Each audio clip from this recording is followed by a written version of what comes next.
हाँ प्रिय विद्यार्थियों, परीक्षा आपके बिल्कुल नज़दीक है। हम बराबर तुम्हारे साथ खड़े रहेंगे, चिंता ना करें। जितने वीडियो लेक्चर डालते जा रहे हैं उन्हें वॉच करते जाएं और अपने मित्रों को ये वीडियो शेयर करते जाएं। उनसे सब्सक्राइब और बेल आइकन को प्रेस करने के लिए कहें, जिससे अधिक से अधिक विद्यार्थियों को हेल्प मिले। अभी आपकी व्याकरण का अधिकांश पोर्शन तैयार करा चुके हैं। अब आपकी किताब रह गई है। किताब में 3 वन शॉट बनवाएंगे, एक गद्य खंड का, एक पद्य खंड का, एक वितान का। आप आज से महामैराथन स्टार्ट हो गई है आपके, वो आपके 100% मार्क्स दिलाने की पूरी कोशिश की जाएगी। हमारे यहाँ विशेष फैकल्टी रहती हैं हर सब्जेक्ट के, ठीक है। पूरी कोचिंग में बहुत सारी फैकल्टी रखते हैं अपने यहाँ। अब इसीलिए किताब की विशेष फैकल्टी लेके हम आए हैं, जो आपको किताब के बारे में पूरी जानकारी देंगे वन शॉट में। आइए संजय दत्त शर्मा, ये संजय दत्त शर्मा है, ये हमारे यहाँ की किताब के लिए विशेष स्पेशल फैकल्टी हैं। आपको किताब बिल्कुल मौखिक रट जाएगी, इसलिए इनके लेक्चर को अच्छे से वॉच करते रहें, ठीक है। सभी को नमस्कार। और सबसे पहले तो गुरुजी का बहुत बहुत धन्यवाद ज़िले के और यूट्यूब के इस महत्वपूर्ण एजुकेशनल प्लेटफॉर्म पर मुझे जगह देने के लिए। और आपकी जो आरोह भाग 2 पुस्तक है, जैसा कि ग्रामर सर ने बताया था कि बहुत सारा आपका करवा दिया है, पूरा ही करवा दिया है। और आरोह भाग 2 की जो गद्य खंड है उसका हम पूरा का पूरा वन शॉट वीडियो लेक्चर में आपका कवर करने की पूरी कोशिश करेंगे। और जो प्रश्न है वो MP बोर्ड के एग्जाम पॉइंट ऑफ व्यू से बहुत महत्वपूर्ण रहेंगे और ऐसे प्रश्न रहेंगे जो बिल्कुल एकदम से तांडव मचा देने वाले होंगे। तो सीधे शुरू करते हैं। आप थंबनेल देख सकते हैं। बिना हम समय गवाए सीधे वन शॉट वीडियो लेक्चर को शुरू करते हैं, क्योंकि हमको बहुत आगे तक जाना है यहाँ पे। और सीधे हम शुरू करेंगे। तो देखिएगा, सीधे अपन शुरू करते हैं इसको। ये आपका पाठ लेखक परिचय और लेखकों की क्या विशेषता है, गद्य की कौन सी विधा है, प्रस्तुत पाठ जो है आपका, और ये जो है कहाँ से उद्धृत है या कहाँ से लिया गया है, इस चीज़ को बताने की कोशिश करेंगे। ज़्यादातर ऑब्जेक्टिव क्वेश्चंस जो आपके हैं वो गद्य खंड से आते हैं, वो आपके यहीं से आ जाते हैं। उसके बाद थोड़ा सा हम एक्सेप्ट चलेंगे, संदर्भ प्रसंग और व्याख्या की तरफ चलेंगे कि कैसे आपको व्याख्या करनी है प्रभावी रूप से। इसको हम अंत में बताएंगे, जब पूरे के पूरे इन चैप्टर्स की बात कर लेंगे। उसके बाद संदर्भ प्रसंग और व्याख्या की विशेष चर्चा करेंगे एक उदाहरण के साथ, ठीक है। तो देखिएगा, सबसे पहले तो आपका जो ये चैप्टर को समझिए। पहला चैप्टर है आपका भक्तिन। पहला चैप्टर जो है वो है भक्तिन, जिसको महादेवी वर्मा जी ने लिखा है। थोड़ा लेखकों के बारे में भी जानते चलेंगे कि इनकी विशेषता क्या है, ये किस लिए प्रचलित हैं। महादेवी वर्मा के बारे में आप जानते हैं कि इनको आधुनिक युग की मीरा कहा जाता था। ऑब्जेक्टिव क्वेश्चन कई बार आ जाता है, आधुनिक युग की मीरा किसे कहा जाता है। आधुनिक युग की मीरा कहा जाता था महादेवी वर्मा को। साथ ही छायावाद के 4 स्तंभ, पंत, प्रसाद, निराला, वर्मा, तो 4 स्तंभों में से एक माना जाता है महादेवी वर्मा जी को। इनकी एक रचना है यामा। इनकी एक रचना जो थी यामा, इसके लिए इनको ज्ञानपीठ पुरस्कार प्राप्त हुआ था। एक प्रश्न आ सकता है कि महादेवी वर्मा को ज्ञानपीठ पुरस्कार जो है वो इनकी किस कृति पर मिला था, तो वो दोस्तों यामा पर मिला था, ठीक है। गद्य की ये विधा क्या है, संस्मरणात्मक रेखाचित्र केवल, हाँ, और ये संस्मरणात्मक रेखा चित्र है। गद्य की कौन सी विधा है, संस्मरणात्मक रेखा चित्र। मित्रों, आप जानते हैं कि जो गद्य की है कई सारी विधाएं होती हैं। उपन्यास आप पढ़ रहे हैं, कहानी पढ़ रहे हैं, तो वो सब गद्य की विधाएं हैं अलग अलग। उनमें से एक विधा जो होती है रेखा चित्र। रेखा चित्र भी कई तरह के होते हैं। ये संस्मरणात्मक रेखा चित्र एक प्रकार होता है रेखा चित्र का, वो वाली विधा है। केवल रेखा चित्र भी लिख सकते हैं। और ये श्रृंखला की कड़ियों से लिया गया है। श्रृंखला की कड़ियां जो इनकी रचना है उससे उद्धृत है या उससे लिया गया है, एक्सेप्टेड है, ठीक है। और इसके बाद बाजार दर्शन दूसरा पार्ट जो है, बाजार दर्शन, इसमें बाजार के बारे में बहुत सारी चीजों को बताया गया है। बाजार दर्शन पाठ आपका जैनेन्द्र कुमार ने लिखा है। जैनेन्द्र कुमार जी को आधुनिक युग का प्रेमचंद कहा जाता था और एक मनोवैज्ञानिक कथाकार के रूप में आप ख्याति प्राप्त हैं। जैनेन्द्र कुमार जो हैं एक मनोवैज्ञानिक कथाकार के रूप में बहुत प्रचलित है हिंदी साहित्य में। और ये गद्य की कौन सी विधा है, निबंध पाठ है, और निबंध भी विचारात्मक निबंध है, ठीक है। अगला पाठ है आपका काले मेघा पानी दे। इसमें पानी मांगने की गुहार इंद्रदेव से की जाती है। बहुत ज्यादा छोटे बालक 10, 12 से 16, 18 साल के करते हैं। उस पाठ को पूरा का पूरा धर्मवीर भारती ने लिखा है। संस्मरण है ये पाठ जो है वो संस्मरण है। अपनी कुछ यादों को, जो पुरानी बातें हैं उनको याद कर करके लिखते हैं, उनकी स्मृतियों के आधार पर लिखते हैं और उन्नत रिपोर्टाजकार के रूप में ख्याति प्राप्त है। अगला पाठ है पहलवान की ढोलक। बहुत ही इंटरेस्टिंग कहानी है, ये गद्य की विधा है कहानी, और फणीश्वर नाथ रेणु ने लिखा है। फणीश्वर नाथ रेणु को आंचलिक उपन्यासकार कहा जाता था। आंचलिक उपन्यासकार, आंचलिक यानी कि कि जो अंचल की चीजों पर लिखता है, जो अंचल की विषय वस्तु पर लिखता है, जो अंचल की विषय वस्तु को केंद्र में ला करके लिखता है, उसे कहते हैं आंचलिक उपन्यासकार। आंचलिक उपन्यासकार के रूप में फणीश्वरनाथ रेणु जी को प्रतिष्ठा प्राप्त है। जब कोई भी आप लेखक परिचय लिखते हैं तो लेखक परिचय में पहला होता है 2 रचनाएं, फिर भाषा शैली, उसके बाद साहित्य में स्थान जब लिखते हैं तो उसमें उसकी उपाधि लिख सकते हैं, उसमें उसकी विशेषता लिख सकते हैं। साहित्य में स्थान के लिए यही चीजें इंपॉर्टेंट है। जैसे महादेवी वर्मा का लिख रहे हो साहित्य में स्थान, तो आधुनिक युग की मीरा के रूप में प्रतिष्ठा प्राप्त महादेवी वर्मा जी छायावाद के 4 स्तंभों में से एक हैं। हिंदी साहित्य जगत आपके अमूल्य योगदान के लिए हमेशा आपका रेडी रहेगा।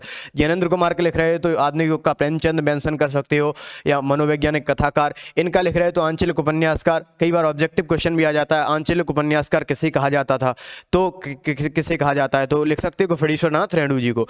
सीरीज के फूल जो अगला पार्ट है वो हजारी प्रसाद द्विवेदी जी ने लिखा है और एक महान उपन्यासकार हैं। हिंदी उपन्यासों में एक नया मोड़ देने वाले उपन्यासकार हैं हजारी प्रसाद द्विवेदी जी, और ये ललित निबंध है और कल्पलता से लिया गया है। किससे लिया गया है?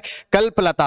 और श्रम विभाजन, जाति प्रथा और मेरी कल्पना का आदर्श समाज, ये डॉक्टर भीमराव अंबेडकर ने लिखा है। ये एक अंग्रेजी लेखक थे दरअसल। The problem of free annihilation of caste, ठीक है ना, who are Shudras, who are they, ये बहुत सारी रचनाएं इन्होंने अंग्रेजी में लिखी है। और भारतीय संविधान की प्रारूप समिति के अध्यक्ष भी थे। भाषण है ये दरअसल गद्य की विधा, और भाषण का नाम है एनिलेशन ऑफ कॉस्ट जो इन्होंने दिया था। इसका हिंदी अनुवाद ललई सिंह यादव ने किया था और एनिलेशन ऑफ कॉस्ट भाषण से लिया गया है। ठीक है, तो इसके बाद अगली स्लाइड पर चलते हैं।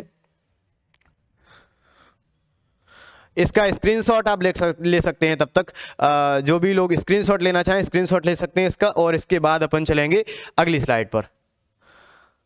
सीधा सीधा अगला पार्ट देखते हैं। और अगला पार्ट जी, अगला पार्ट है आपका भक्तिन।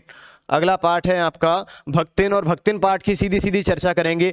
भक्तिन पार्ट जो है दरअसल गद्य की विधा कौन सी है? संस्मरणात्मक रेखा चित्र लिखा है महादेवी वर्मा जी ने। महादेवी की 2 रचनाओं को भी देख लीजिए लगे हाथ।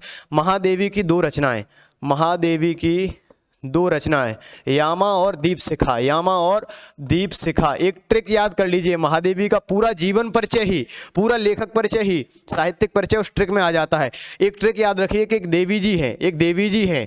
प्राचीन काल में भारत की नारी को देवी कहा जाता था। एक देवी जी हैं, वो यामा गाड़ी पे बैठ करके दीप ले जा रही हैं शिखा को देने, और शिखा रहती हैं कहाँ? बांग्लादेश में। शिखा बांग्लादेश में रहती हैं, तो बॉर्डर क्रॉस करेंगी जब ले जा रही हैं, तो जब बॉर्डर क्रॉस करती हैं भारत बांग्लादेश का, तो वहाँ पे जो लगे रहते हैं बॉर्डर सिक्योरिटी फोर्स, वो उनका चित्र खींच लेते हैं। क्या खींच लेते हैं? चित्र। यहां से आपको पूरा लेखक परिचय याद हो जाता है। और चित्र उनका मीरा के जैसा लगता है। किसके जैसा लगता है? चित्र में वो मीरा के जैसी दिख रही थी। यहां से आपको यामा गाड़ी पे बैठ के दीप ले जा रही, यानी यामा और दीप शिखा को देने। और क्या करती हैं, या शिखा कहाँ रहती हैं? बांग्लादेश में रहती हैं। इससे क्या याद रहेगा? भाषा शुद्ध साहित्यिक खड़ी बोली के साथ इसमें संस्कृत और बांग्ला के शब्दों का प्रयोग। ये भाषा हो गई। शैली जब लिखते हो तो चित्र खींच लेती हैं, यानी उनकी मुख्य शैली जो है वो चित्रात्मक शैली है। चित्रात्मक शैली के लिए बहुत प्रचलित रही है महादेवी वर्मा जी। ठीक है, और चित्र मीरा के जैसा लग रहा था। ये साहित्य में स्थान लिखोगे तो उसमें याद रहेगा कि आधुनिक युग की मीरा के रूप में प्रतिष्ठा इनको प्राप्त थी। ठीक है, ये पार्ट जो है, एक लड़की है छोटी सी जिसका नाम होता है लक्ष्मण, बाद में उसका नाम हो जाता है भक्तिन, और उसकी ही पूरी की पूरी कहानी है। एक लड़की है जिसका नाम है लक्ष्मण, और उसका नाम तो लक्ष्मण है। लक्ष्मण नाम का अर्थ होता है लक्ष्मी। लक्ष्मी धन संपत्ति की देवी हैं। लक्ष्मी नाम सुनकर के ऐसा लगता है कि जिसका नाम लक्ष्मी है वो बहुत समृद्ध घराने से ताल्लुक रखती होगी, लेकिन उस लड़की की वास्तविक हालात, उसकी परिवार की स्थितियां कुछ ऐसी थीं कि उसको रोजी रोटी की समस्या थी, और उसकी जो वास्तविक परिस्थितियां थी वो उसके नाम से बिल्कुल भी मेल नहीं खाती थी। उसका जो नाम था अर्थात उसकी भाग्य की रेखाओं से बिल्कुल भी मेल नहीं खाता था, यानी कि उसको बहुत समस्याएं थीं। जब वो जन्मी तो उसकी माता उसको छोड़ करके चली गई। उसका पालन पोषण उसकी सौतेली माँ अर्थात विमाता ने किया, और विमाता ने भी उसके साथ में बहुत अच्छा व्यवहार नहीं किया। विमाता ने भी उसके साथ थोड़ा परायपन वाला व्यवहार किया, जो कि उसको खटका और उसको अच्छा नहीं लगा। और इसी की पूरी ये कहानी दी गई है। और उसका पिता जो था वो सूरमा था। थोड़ा सा इसके बारे में समझ लेते हैं, भक्तिन के बारे में थोड़ा सा शॉर्ट ग्राफ में। क्या है कि इसका नाम जो है, वास्तविक नाम वो है लक्ष्मण, और नया नाम जो है महादेवी वर्मा ने दिया है भक्तिन। ठीक है, महादेवी के संपर्क में उसके बाद इसको भक्तिन नाम मिला, वो बताएंगे बाद में। पिता है इसके सूरमा, और ये अहीर थे। ठीक है। और माता जो है एक अनाम धन्या गोपालिका, अनाम धन्या का अर्थ है कि बहुत ज़्यादा प्रचलित नहीं थी, बहुत ज़्यादा इनको ख्याति प्राप्त नहीं थी, बहुत लोग जानते नहीं थे। पालन पोषण विमाता या सौतेली माँ ने किया। और विवाह 5 वर्ष की उम्र में, गौना 9 वर्ष की उम्र में। याद रखिए, ना से 9, गौना 9 वर्ष की उम्र में, ना से 9। ठीक है। भक्तिन की बेटियां थी 3, भक्तिन के जेठानियां भी 3 थी, भक्तिन का बेटा एक भी नहीं था, इसीलिए उसको जेठानियों और सास के द्वारा उपेक्षा का पात्र बनना पड़ा। ठीक है। ससुराल इसकी हड़िया में थी, मायका झूसी में था। मायका कहाँ था? झूसी में था, ससुराल हड़िया में। इसके लिए ट्रिक याद रखिए कि मायके में एक शब्द सुना होगा आपने, झुलसना, आग में झुलसना। तो मायके में जो लड़कियां होती हैं वो इतनी पावरफुल होती हैं कि किसी को भी आग में झुलसने के तैयार रहती हैं। मायके में किसी को भी आग में झूस देती हैं, झुलस देती हैं।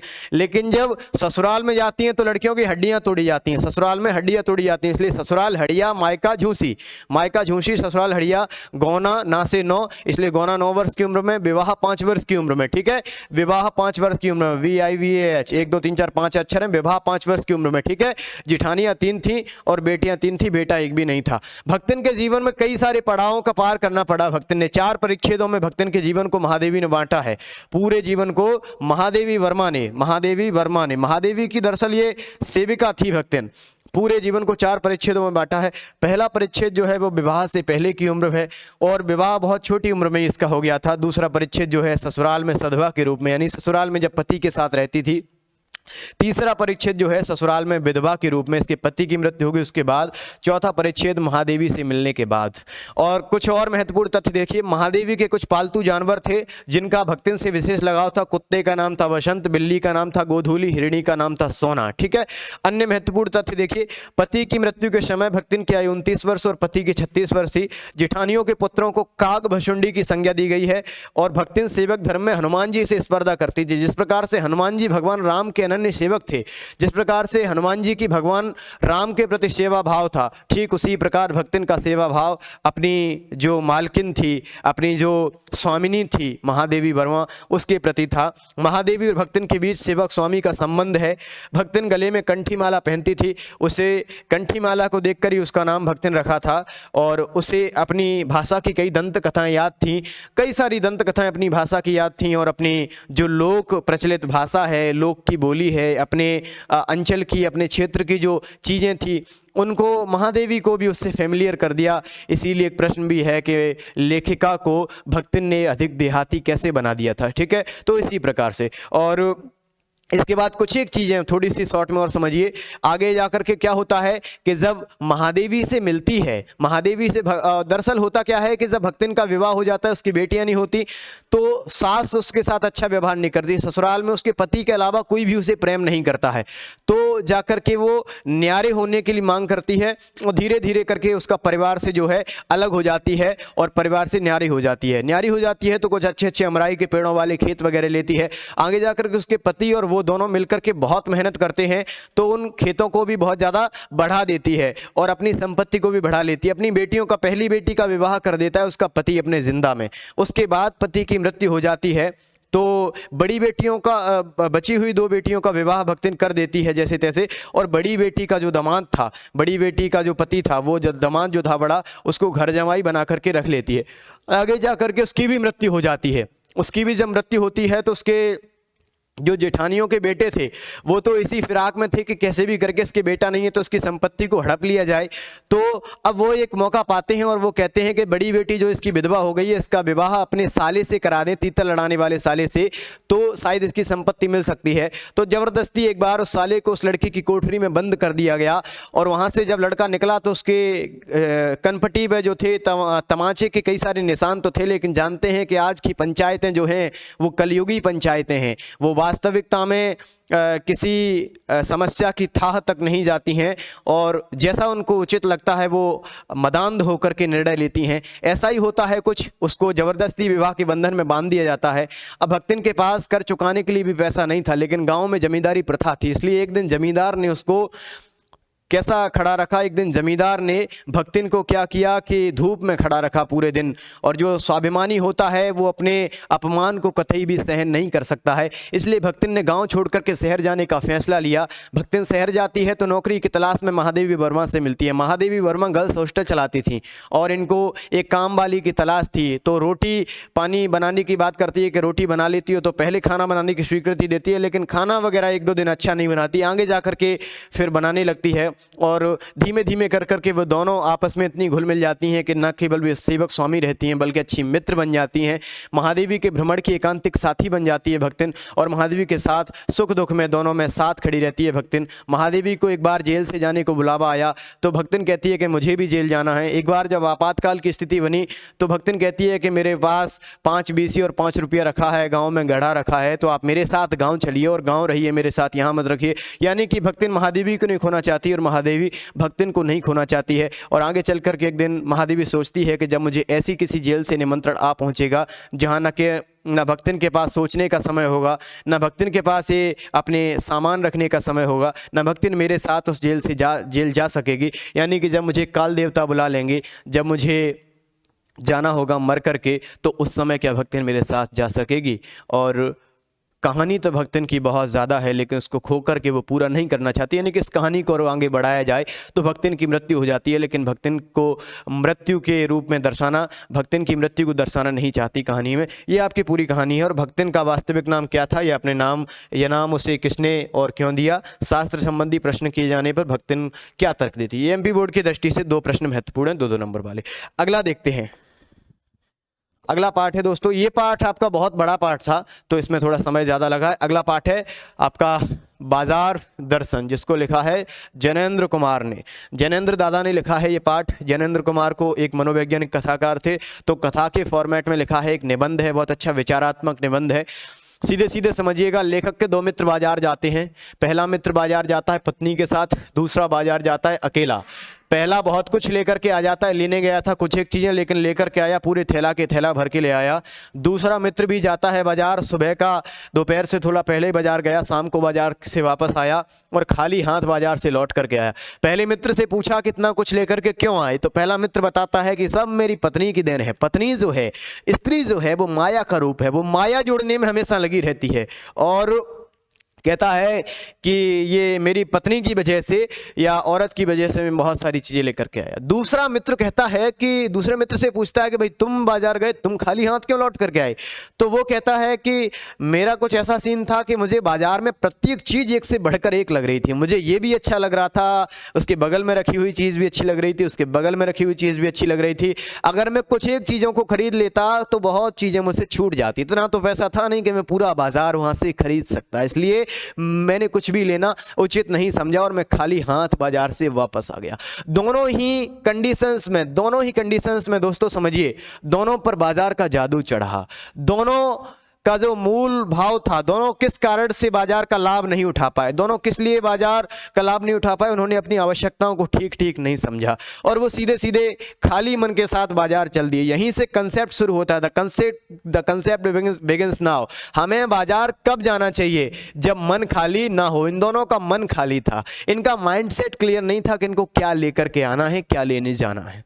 इसलिए हमें बाजार कब जाना चाहिए, जब हमारा मन खाली ना हो, मन खाली ना हो। बाजार का जादू जब लोगों पर चढ़ जाता है, बाजार के जादू में फंस जाते हैं, तो असंतोष, तृष्णा, ईर्ष्या, तीनों के अर्थ हैं नफरत के शिकार हो जाते हैं। ठीक है, बाजार 2 पाठों, 2 सिद्धांतों को समझाने में ये पाठ बड़ी बेजोड़ भूमिका निभाता है। पहला सिद्धांत है आपका बाजारवाद और दूसरा है उपभोक्तावाद।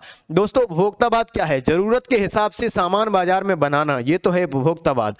और सामान बना करके जबरदस्ती जरूरत पैदा कर देना, ये है बाजारवाद। जैसे 4G की जरूरत, कुछ ही समय पहले 4G चलता नहीं था, हर व्यक्ति तक 4G नहीं था, लेकिन 4G नेट जबरदस्ती बना करके ऐसी जरूरत पैदा की गई कि लोग मजबूर हो गए उसके लिए। तो ये कुछ बाजारवाद का उदाहरण था। ठीक है, पैसे के बारे में चर्चा की। अकिंचितकर शब्द का अर्थ याद कर लीजिए। अकिंचितकर का अर्थ होता है अर्थहीन। अकिंचितकर बोले तो जिसका कोई अर्थ नहीं होता। ठीक है, अकिंचित कर का अर्थ है अर्थहीन। पैसा क्या है? पावर है। पैसा क्या है? पावर है। पैसा पावर है। कहते हैं कि जेब गरम है, जेब में पावर है, मतलब जेब में पैसा है। पैसा पावर है। पावर कई सारी प्रकार की होती है, इलेक्ट्रिक पावर, मैग्नेटिक पावर, ठीक है ना। उसी प्रकार एक और पावर होती है परचेजिंग पावर। तो पैसे की पावर जो है वो कौन सी पावर है दोस्तों? Purchasing power. वो विद्यार्थियों परचेजिंग पावर है। परचेजिंग पावर जो है, परचेजिंग पावर का जो लोग सकारात्मक उपयोग करते हैं, परचेजिंग पावर का दो तरीके से उपयोग किया जा सकता है। एक है सकारात्मक और एक है दिखावे के लिए। सकारात्मक उपयोग करते हैं वो संयमी लोग होते हैं, वो संयमी लोग होते हैं। जो परचेजिंग पावर का सकारात्मक उपयोग करते हैं वो संयमी लोग होते हैं। वो बाजार को सार्थकता प्रदान करते हैं, वो बाजार को सार्थकता प्रदान करते हैं, वो बाजार को सार्थकता प्रदान करते हैं। जो लोग परचेजिंग पावर का उपयोग दिखावे के लिए करते हैं, जो लोग परचेजिंग पावर का उपयोग इसलिए करते हैं कि उनके पास पैसा है तो वो उस पैसे को दिखाएंगे, उस पैसे को दो चार लोगों को दिखाएंगे, बाजार की भाव, बाजार की कीमत है उस पैसे से बढ़ाएंगे, महंगी चीजों को निरर्थक रूप से महंगा करेंगे, यानी कि आप समझ सकते हैं, ठीक है। तो वो लोग बाजारूपन को बढ़ाते हैं। बाजारूपन क्या है? बाजार की ऊपरी चमक दमक और दिखावा। बाजारूपन का सीधा सीधा अर्थ है बाजार की ऊपरी चमक दमक और दिखावा, ठीक है। बाजारूपन जो है बाजार के जादू की ओर इशारा करता है। बाजारूपन से बाजार का जादू बढ़ता है। बाजार के जादू से असंतोष, तृष्णा और ईर्ष्या का शिकार हो जाता है मनुष्य, और इसका शिकार होकर के मनुष्य सदा के लिए बेकार हो जाता है, सदा के लिए बेकार हो जाता है। एक प्रश्न आ जाए अगर कि असंतोष, तृष्णा और ईर्ष्या का शिकार होकर के मनुष्य कैसा हो जाता है? सदा के लिए बेकार हो जाता है, ठीक है। मनी बैग क्या है? पैसे की गर्मी या एनर्जी। पैसे की गर्मी या एनर्जी। आपने एक शब्द सुना होगा, जेब गरम है तुम्हारी। जेब गरम का मतलब ऐसा तो है नहीं कि जेब में क्या कह सकते हैं, जलते हुए कोयला डला है और उसमें हाथ लगाओ तो गर्म हो जाएगा, नहीं। जेब गर्म का अर्थ है जेब में पैसा है। मनी बैग है, जेब में मनी बैग है, तो मनी बैग का अर्थ होता है पैसे की गर्मी या एनर्जी। पैसे से गर्मी या एनर्जी आती है, उसको कहते हैं मनी बैग।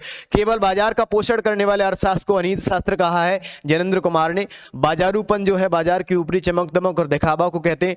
फिजूल को फिजूल समझने वाले लोग कैसे होते हैं? संयमी लोग। ये बाजार को सार्थकता प्रदान करते हैं, बाजार को सार्थकता प्रदान करते हैं, ठीक है। बाजार को सार्थकता प्रदान करते हैं। भगत जो है चूरन बेचते हैं। एक व्यक्ति का उदाहरण दिया, एक संयमी व्यक्ति का। भगत क्या करते हैं? जैनेंद्र कुमार के पास रहते थे, ये चूरन बेचने का काम करते हैं। सिर्फ और सिर्फ उतना कच्चा माल खरीदने जाते हैं, केवल और केवल काला नमक और जीरा खरीदने दुकान पर जाते हैं, इसके अलावा कुछ भी नहीं खरीदते हैं। और जब चूरन बना लेते हैं, चूरन बेचते हैं, तो प्रतिदिन सिर्फ 6 आने की कमाई करते हैं। 6 आने की कमाई जैसी हो गई इनकी, तो बचा हुआ चूरन बच्चों में मुफ्त में बांट देते हैं। बचा हुआ चूरन बच्चों में मुफ्त में बांट देते हैं, यानी कि सामाजिक समरसता की स्थापना कर रहे हैं। एक ऐसा क्षेत्र, एक ऐसा चारों ओर का वातावरण जहां बाजार में कट्टरता है, जहां बाजार में लोग बाग एक दूसरे को लूट पाट खून खच्चर के लिए तैयार हैं, जहां बाजार में लोग एक दूसरे के कंपटीशन के लिए किसी भी हद तक गुजरने के लिए तैयार हैं, उसी बाजार में एक ऐसा भी व्यक्ति है जो प्रतिदिन सिर्फ 6 आने की कमाई कर रहा है। 6 आने की कमाई होने पर बचा हुआ चूरन बच्चों में बिल्कुल फ्री ऑफ कॉस्ट बांट देता है। यह सामाजिक समरसता का एक बहुत अच्छा उदाहरण है दोस्तों। और ये भगत के बारे में बात हो गई, ठीक है। बाजार में जो जादू है वो रूप का जादू है। बाजार में रूप का जादू है, बाजार में रूप का जादू है, जो फैंसी चीजें खरीदने के लिए हमें प्रेरित करता है। महत्वपूर्ण प्रश्न देख लीजिए, परचेजिंग पावर क्या है? परचेजिंग पावर का अर्थ है क्रय शक्ति या पैसा खर्च करने की शक्ति, ठीक है। और परचेजिंग पावर को जो लोग सकारात्मक कार्यों में उपयोग करते हैं, जैसे कि कोई सरकारी मतलब सहकारी कामों में उपयोग देना, या निराश्रित भवन बनाना, या कह सकते हैं कि गरीबों की पढ़ाई में पैसा लगाना, तो वो लोग बाजार को सार्थकता प्रदान करते हैं, वो लोग संयमी लोग होते हैं। और जो लोग परचेजिंग पावर का उपयोग बाजारूपन बढ़ाने के लिए करते हैं, वो बाजार को नकारात्मकता से और व्यंग्य से भर देते हैं, ठीक है। बाजारूपन क्या है? बाजारूपन का अर्थ है बाजार की ऊपरी चमक दमक और दिखावा। जो लोग बाजारूपन को बढ़ावा देते हैं वो बाजार को व्यंग्य से भर देते हैं। बाजार का जादू चढ़ने उतरने पर मनुष्य पर क्या असर पड़ता है? बाजार का जादू चढ़ने पर जो होता है, बाजार का जादू चढ़ने पर क्या होता है कि बाजार का जादू जैसे ही मनुष्य पर चढ़ता है तो वो फैंसी चीज़ों की ओर आकर्षित हो जाता है, और फैंसी चीज़ों को आकर्षक ढंग से उसके दिमाग में वो चीज़ें आती हैं और वो उन चीज़ों को बार बार खरीदता रहता है। लेकिन बाजार का जादू बहुत जल्दी व्यक्ति के सिर से उतर जाता है। जब उतरता है बाजार का जादू तो उसे वही चीज़ें जो आरामदायक प्रतीत होती थी वो अब आराम में दखल डालती प्रतीत होती हैं। ये पाठ आपका यहीं पर समाप्त हो जाता है, अगले पाठ की चर्चा करेंगे। इस पाठ का स्क्रीनशॉट दोस्तों ले सकते हैं आप। इसका स्क्रीनशॉट यहाँ से ले सकते हैं और इसके बाद ये स्क्रीनशॉट ले लीजिए। अगला पाठ, ठीक,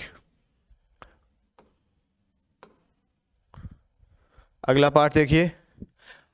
अगला पाठ है आपका काले मेघा पानी दे, जिसको धर्मवीर भारती जी ने लिखा है। धर्मवीर भारती जी ने, धर्मवीर भारती की दो रचनाएं देखिए। धर्मवीर भारती की दो रचनाएं देखिए। नंबर 1 है अंधा युग और नंबर 2 ठेले पर हिमालय। ट्रिक देखिए,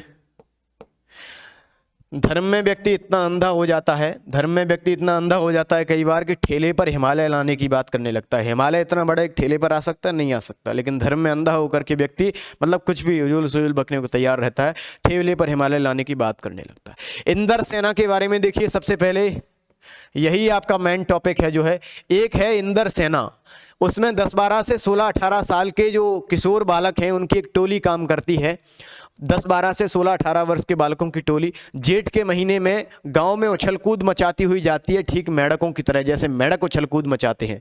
और ये टोली क्या करती है कि लोगों से गुहार करती है, लोगों से, मतलब कि ऐसा समय था जेठ में दस्तपा पड़ते हैं, जेठ के तपते हुए जलते हुए दिन होते हैं, उनमें पानी की ऐसी किल्लत, ऐसी समस्या होती है कि पानी लोगों के पास पीने को, नहाने को, पशु पक्षियों को पिलाने को बिल्कुल भी पानी नहीं होता है। लेकिन ऐसे में भी जब बिल्कुल पानी ना हो और कोई एक टोली, कोई कुछ लोग आकर के, कुछ लड़के आकर के आपसे कहें कि पानी हमारे ऊपर उड़ेलिए, और उनके ऊपर लोग बाग पानी उड़ेलते भी जा रहे हों, अपनी टंकी का टंकी पानी जो मुश्किल से इकट्ठा करके रखा है, तो इसको अंधविश्वास नहीं कहेंगे तो क्या कहेंगे? धर्मवीर इसको अंधविश्वास मानते हैं। और जेठ के महीने में गांव में उछलते थे और ये नंग धड़ंगे शरीर को लेकर के, इनको एक जीजी थी धर्मवीर भारती की, लगती तो कोई नहीं थी लेकिन जीजी कहते थे, ये इनको प्रोत्साहन देती थी, यहीं से इनका ये शुरू करवाती थी, ये अपने घर से ही। और धर्मवीर भारती इसके बड़े विरोधी थे। ये इंद्रदेव से पानी मांगने की गुहार लगाते हैं, ऐसा कहते हैं कि हम इंद्रदेव से जल बरसाने के लिए, पानी बरसाने के लिए गुहार लगा रहे, इंद्रदेव की प्रार्थना कर रहे हैं, ठीक है। और ये गाते हुए प्रार्थना करते हैं कि फूटी गगरी बैल प्यासा पानी, काले मेघा पानी दे, फूटी गगरी बैल प्यासा पानी दे, गुड़धानी दे, काले मेघा पानी दे। यानी कि फूटी गगरी बैल प्यासा, हमारी गगरी फूटी है, बैल प्यासा है। बोले तो हमारे जो जल स्रोत हैं वो बिल्कुल सूख चुके हैं, हमारे पास बिल्कुल भी पानी नहीं है। बैल प्यासा यानी कि हमारे पशु पक्षी जो हैं वो पानी के लिए तरस रहे हैं, तमा है पानी के लिए। बैल प्यासा पानी दे, गुड़धानी दे, कह रहे हैं कि हमें पानी दो हे इंद्रदेव, हमें पानी की वर्षा करो, और साथ में गुड़धानी दो। गुड़धानी का अर्थ होता है गुड़ और चने से बना हुआ विशेष प्रकार का लड्डू। 1 नंबर में प्रश्न आ सकता है आपका, एक शब्द एक वाक्य में लिखने को कि गुड़धानी शब्द का क्या अर्थ है। गुड़ और चने से बने हुआ विशेष प्रकार का लड्डू होता है गुड़धानी, ठीक है। पानी दे, गुड़धानी दे, यानी कि हमें पानी और गुड़धानी दो, यानी कि हमारे खेतों में गुड़ और चने, ईख और चने की फसल जो है वो उन्नत तरीके से हो जाए, यानी कि हमारी जो खेती है वो सूखे ना, हमारी खेती जो है हरी भरी रहे। काले मेघा पानी दे, हे काले काले बादल झमाझम पानी की बरसात करो, ये कहते हैं। और उसके बाद इंद्रदेव प्रसन्न होकर के कई बार ऐसा मानते हैं कि वर्षा करते भी हैं। सीधे सीधे चलते हैं कुछ एक फैक्ट्स की तरफ। लेखक को सबसे ज़्यादा प्यार जीजी ने दिया था, इंपॉर्टेंट है। जीजी दरअसल इसकी रिश्ते में कोई नहीं लगती थी, इनकी माँ से भी बड़ी थी, लेकिन इनके पास रहती थी तो दोनों का एक विशेष प्रेम था, विशेष लगाव था, इसलिए इनको जीजी कहते थे। और जीजी सारे धार्मिक अनुष्ठान धर्मवीर के हाथों करवाती ताकि इनका पुण्य जो है धर्मवीर को मिल सके। धर्मवीर भारती आर्य समाजी संस्कार थे इनके। आर्य समाजी संस्कार में क्या होता है कि अंधविश्वासों के प्रति विरोध बहुत प्रदर्शित होता है। कई सारे समाज होते हैं, हिंदू समाजी संस्कार, इस्लाम समाजी संस्कार, बेसिक आर्य समाजी संस्कार होते हैं, ठीक है।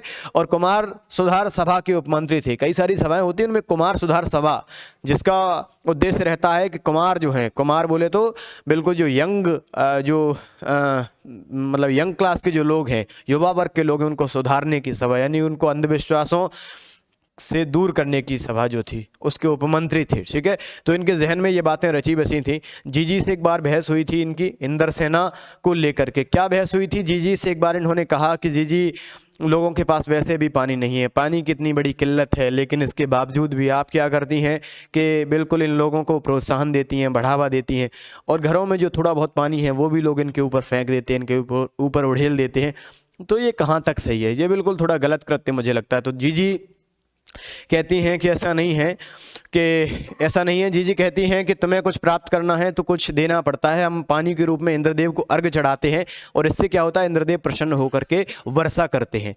तो इस पर ये प्रत्युत्तर में जवाब देते हुए धर्मवीर कहते हैं कि ऐसा नहीं है जीजी, अगर हमारे पास पर्याप्त मात्रा में पानी हो तो ठीक है, फेंक दो, कोई बात नहीं, लेकिन हमारे पास पहले से पानी की कमी है, पहले से पानी की किल्लत है, लेकिन इसके बावजूद आप लोग इन पर पानी फेंक रहे हो, तो ये मुझे लगता है कि ये कुछ ठीक नहीं है। तो जीजी कहती हैं कि ऐसा नहीं है बेटा। जीजी इनको समझाती हैं कि हमारे पास जिस चीज़ की बहुत ज़्यादा चीज़ है उसमें से थोड़ा बहुत दे दिया तो ये कोई दान नहीं है। हमारे पास लाखों करोड़ों रुपये हैं, उसमें से 2-4 रुपए किसी को दान कर दी तो ये कोई दान नहीं है।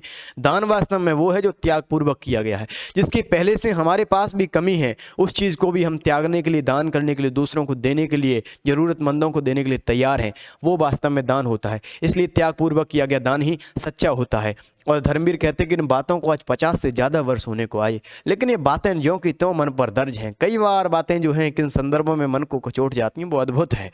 और वो कहते हैं कि ऋषि मुनि जी बताती हैं कि मनुष्य की दान वृत्ति के बारे में चर्चा कर गए हैं और कह गए हैं कि दान के लिए त्याग आवश्यक है और त्याग पूर्वक किया गया दान ही सच्चा होता है। उस वाक्य को आज 50 से ज़्यादा वर्ष होने को आए, लेकिन ज्यों की त्यों मन पर दर्ज है। महत्वपूर्ण प्रश्न देखिए, इंद्रसेना को मेढक मंडली क्यों कहा जाता है?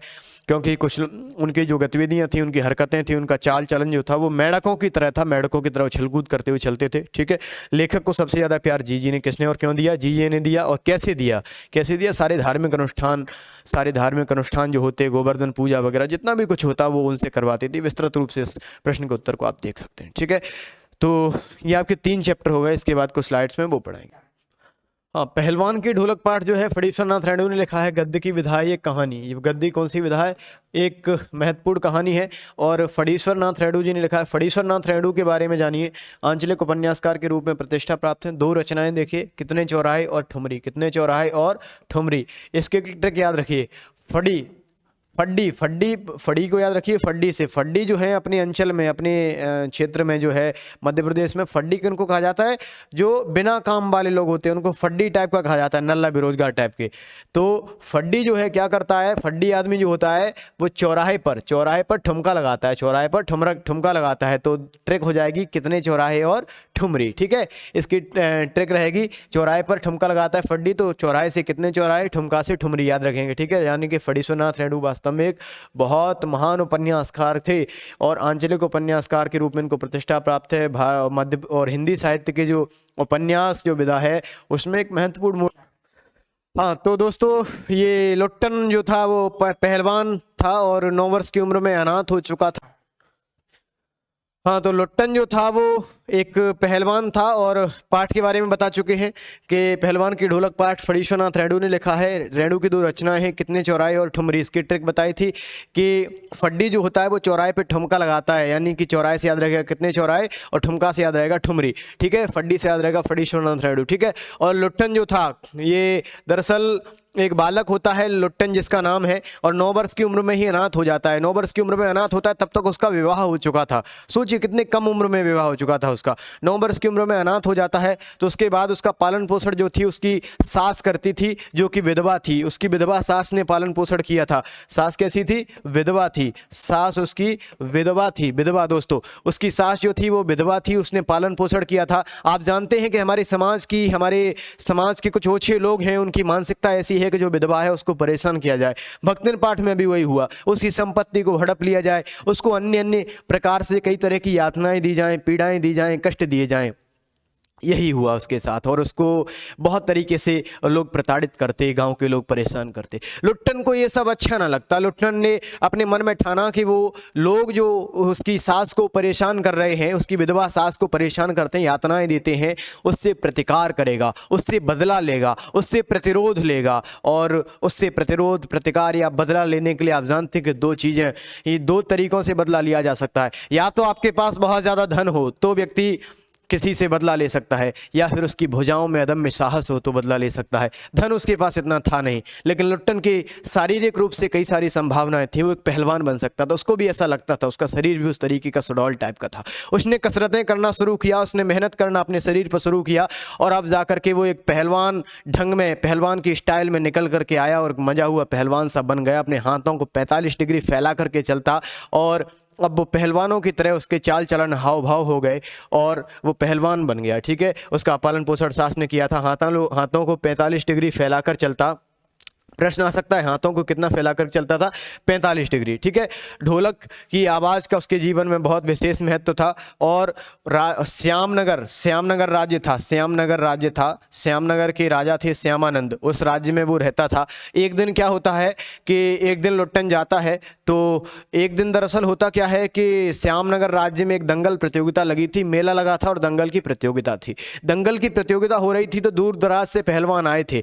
पंजाब और पठान जमायत के तमाम पहलवान उस मेला में और उस दंगल प्रतियोगिता में आए हुए थे। दंगल प्रतियोगिता का बाद में जो स्थान था वो घोड़ों की रेस ने ले लिया। आजकल कई सारे गेम्स जिस तरीके से क्रिकेट वगैरह प्रचलित हैं, उस तरीके से पहले दंगल की प्रतियोगिताएं बहुत प्रचलित थीं। और क्या होता है कि दंगल प्रतियोगिता लगी थी और उसमें पंजाब से पठानी पहलवान और कई सारे राजस्थानी अलग अलग क्षेत्रों के पहलवान आए थे और वहाँ पे अपने करतब दिखा रहे थे। लेकिन वहाँ था क्या कि एक पहलवान था चांद सिंह, जो कि पंजाब से आया था। चांद सिंह के गुरु का नाम था बादल सिंह। चांद सिंह जो था एक पहलवान, इसके गुरु का नाम था बादल सिंह और ये पंजाब से आया था।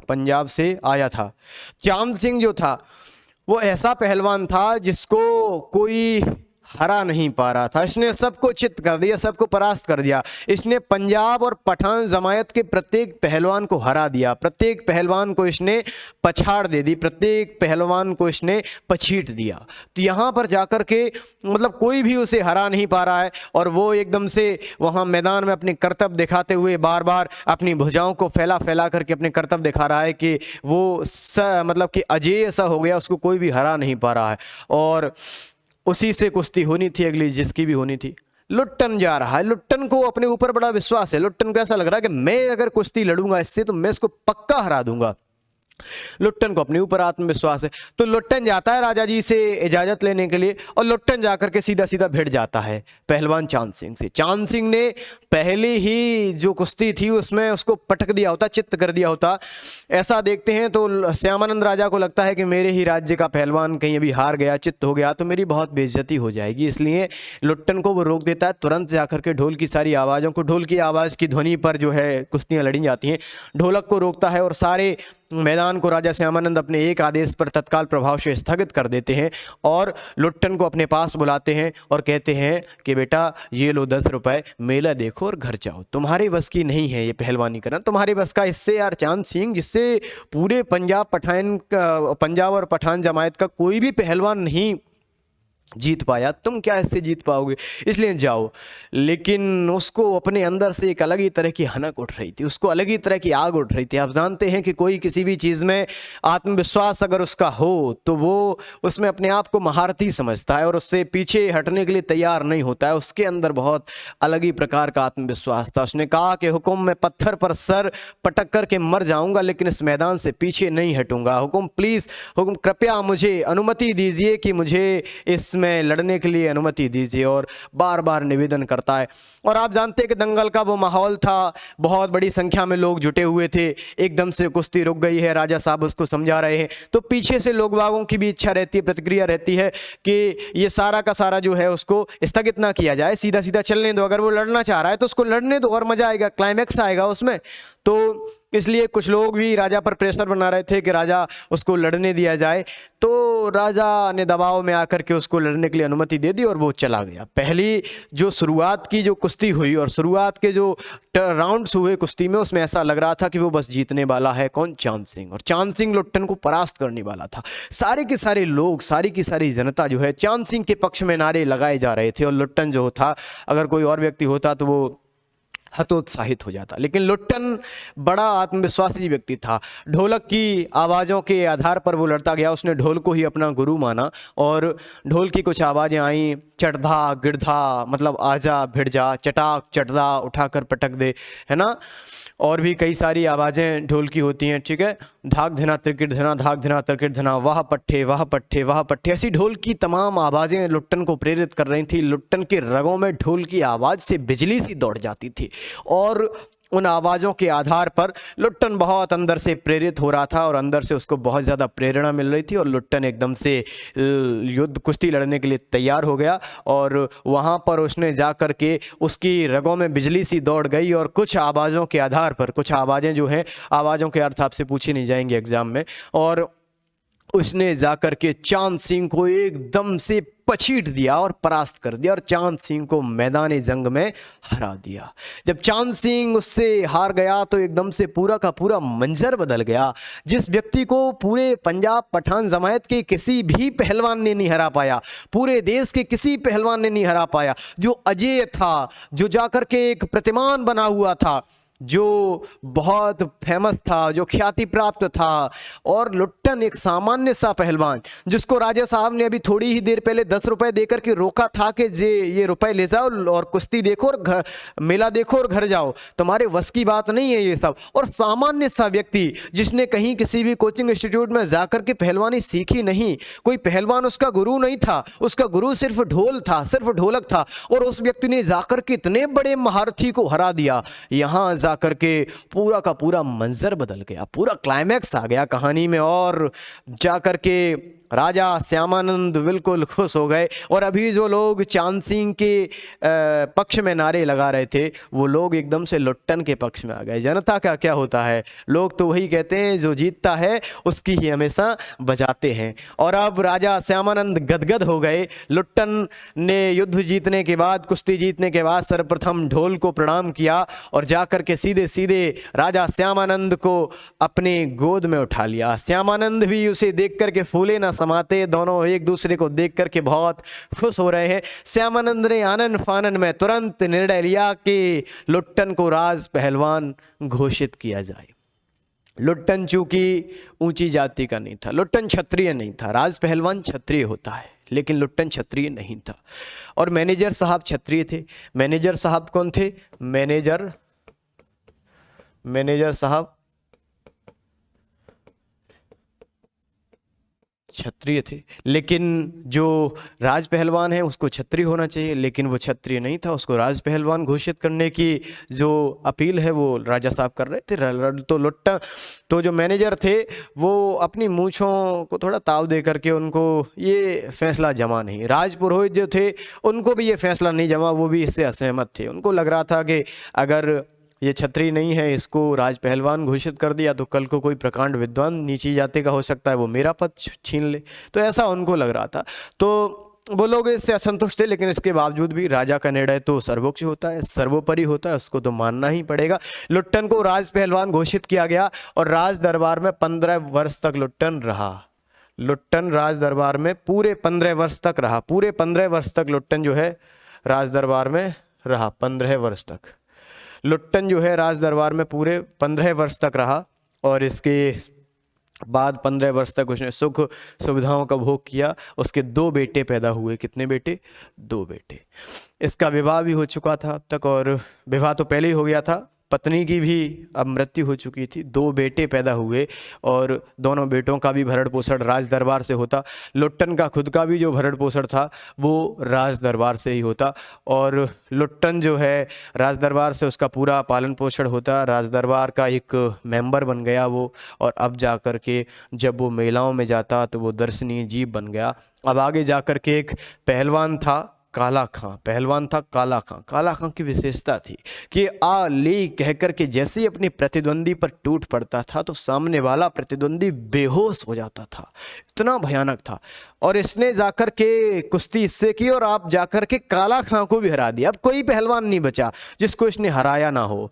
अब लुट्टन देखिए 0 से उठा और बिल्कुल हीरो बन गया एक व्यक्ति। और अब जाकर के लुट्टन जो है दर्शनीय जीव बन गया। इसको देखने के लिए लोग दूर दूर से आने लगे। और अब लुट्टन जो है एक सामान्य व्यक्ति ना होकर के राज्य की धरोहर टाइप का हो गया। और अब लुट्टन को बहुत ख्याति भी प्राप्त हो गई, इसका नाम भी बहुत हो गया।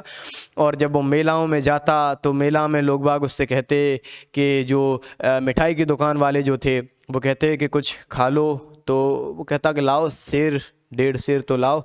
तो इतना सारा खाता था और आराम से मस्त होकर के सांड की तरह चलता था मेलाओं में, ऐसा बताया गया पाठ में। और फिर जाकर के बिल्कुल मस्त रहा 15 साल तक राज दरबार में। लेकिन एक दिन ऐसा होता है कि राजा श्यामानंद जो हैं, श्यामनगर के राजा श्यामानंद, श्यामनगर के राजा जो श्यामानंद है, राजा साहब की एक दिन मृत्यु हो जाती है।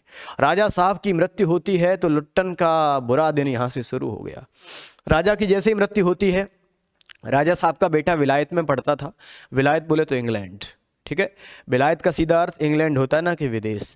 विलायती बेटा उसका आया राजा का, और उसने राज दरबार में अपना पदभार ग्रहण किया। और अपना पदभार अधिग्रहण करने के बाद उसने राज्य के खर्चे वगैरह की ओर एक नज़र डाली और देखा कि ये लुट्टन जो है, ये पहलवान है, इसको क्यों इतना खर्च कर रहे हैं, इसके ऊपर क्यों खर्च कर रहे हैं, इसको क्यों दे रखा है राज्य में जगह, हटाओ इसको।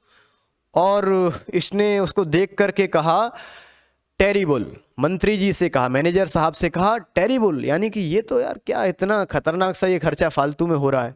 और मंत्री जी तो पहले चिड़े बैठे थे उससे। मंत्री ने कहा हॉरिबल, मतलब कि अरे वास्तव में तो बहुत बुरा खर्चा हो रहा है, इसको हटाओ, इसको राज दरबार से निष्कासित किया जाए। लुट्टन को अपनी सफाई पेश करने का, कुछ कहने का, अपनी मजबूरी बताने का कोई मौका नहीं दिया गया। सीधे सीधे उसको राज दरबार से निष्कासित कर दिया गया।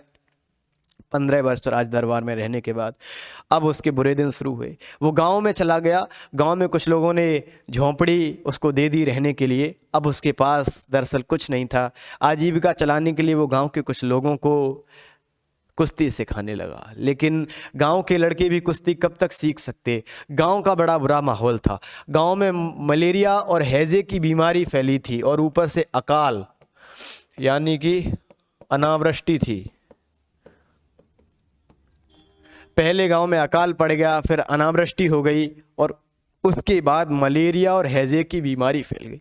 गांव में पूरी तरह से महामारी फैली थी और ये सब था गांव में। तो गांव के लोगों के पास कहाँ से धन था, कहाँ से कुछ था कि वो कुछ सीख सकते कुश्ती वगैरह, तो उनने भी बंद कर दिया। अब लुट्टन यूं ही ढोल बजाता रात को। गांव के लोग आप समझ सकते हैं कि कितनी बीमारी से ग्रसित थे, कितने पीड़ित थे, कितने परेशान थे और इन परिस्थितियों का गांव के लोग सामना कर रहे थे।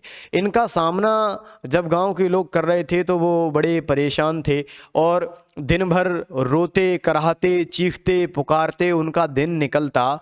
और शाम को जो माताएं थीं वो अपने बच्चे के मरने पर भी रो न पाती। इतना सन्नाटे का माहौल हो जाता था। निस्तब्धता और सन्नाटे का सम्मिलित साम्राज्य पूरे गांव में फैला रहता था। बिल्कुल भी आवाज़ नहीं आती थी रात को। और एक प्रश्न है कि परिस्थिति को ताड़ने की विशेष समझ किस जानवर में होती है? कुत्ते में होती है। कुत्ता जो है परिस्थिति को ताड़ने की बड़ी विशेष समझ होती है उसमें। कुत्ता जो है अगर माहौल बहुत रोमांचित है, माहौल बहुत मतलब शोर शराबे वाला है तो वो भी भौंकेगा। लेकिन बिल्कुल सुई पटक सन्नाटा जहाँ है, ऐसा लगे कि कोई बहुत बड़ी महामारी फैली हुई है, परेशानी है, तो वहाँ कुत्ते भी शांत रहते हैं। यानी कुत्ते भी नहीं रो रहे हैं। सियारों के रोने की थोड़ी बहुत आवाज़ कभी कभार आ जाती, यानी कि बड़ा भयभीत माहौल बना है और बिल्कुल अंधेरा एकदम छाया हुआ है पूरे गाँव में। गाँव में बिल्कुल भी जाड़े के दिन है, कपकपाती ठंड पड़ रही है। सुबह सुबह लोग उठते हैं तो एक दूसरे को आशा बंधाते हैं, एक दूसरे को ढाढ़स देते हैं। ढाढ़स देना यानी कि आशा बंधाना कि तुम्हारा एक बेटा मर गया, कोई बात नहीं, अब इसको छोटे वाले को देखो वरना छोटा वाला भी मर जाएगा। अगर यानी कि महामारी ऐसी थी कि रोज 4-6 लोगों को हर परिवार से चपेट में लेती जा रही थी। लोग बाग मरते जा रहे थे और बूढ़े बूढ़े लोग कूंखते कराहते दोपहर दिन में घर से निकलते और शाम होते होते उनकी भी सिट्टी पिट्टी गुल हो जाती। रात को चूं तक की आवाज़ ना गांव से आती। ऐसे में पूरे गांव में बिल्कुल सन्नाटा फैला रहता। पूरे गांव को जगाने वाला, पूरे गांव को उम्मीद और सांत्वना देने वाली एक ही चीज़ थी, पहलवान की ढोलक। पहलवान लुट्टन था, इसके बावजूद भी गांव में ढोलक बजाता रहता। पूरी रात ढोलक बजाता। पूरी रात इसलिए ढोलक बजाता था कि ढोल की आवाज़ सुनकर के हो सकता है कि कुछ लोगों को प्रेरणा मिले। कुछ लोग जो रो रहे हैं, पीड़ित हैं, परेशान, हो सकता है कि इस आवाज़ को सुनकर के थोड़ी सी उनके रगों में जो संजीवनी शक्ति है भर जाए। इसलिए एक प्रश्न आता है कि गांव में संजीवनी शक्ति कौन भरने का काम कौन करता था? पहलवान की ढोलक, पहलवान लुट्टन सिंह की ढोलक। एक दिन क्या देखते हैं कि लुट्टन के दोनों बेटे जो हैं वो कहते हैं कि पिताजी ढोलक बजाइए, और ढोलक बजाता है वो। दूसरे दिन सुबह देखता है एक दिन कि उसके दोनों बेटे जो हैं चित्त पड़े हुए हैं, दोनों बेटे जो हैं वो भी मर गए हैं, और दोनों बेटों को वो अपने राजा द्वारा दी गई जांघिया को पहन करके नदी में फेंकने के लिए ले जाता है। उसके बाद भी ढोल की आवाज़ बंद नहीं होती। देखिए कितना साहस था बंदे में, उसके बाद भी ढोलक बजा रहा है। दोनों बेटे मर गए, उसका सब कुछ उजड़ गया, पूरा घर, मतलब कि घर परिवार तो उसका था ही नहीं। शुरू में अनाथ था, और मतलब कि माता पिता की मृत्यु हो गई, बाद में पत्नी की भी मृत्यु हो गई, बाद में बेटों की भी मृत्यु हो गई, उसका सब कुछ चला गया। लेकिन इसके बावजूद भी जो है ढोलक को वो बजाता जा रहा है, ढोलक को इसके बावजूद भी बजाता जा रहा है, ठीक है। और इसके बाद होता क्या है, एक दिन देखता है, गांव वाले लोग एक दिन देखते हैं कि ढोलक की आवाज़ एक दिन नहीं आती है।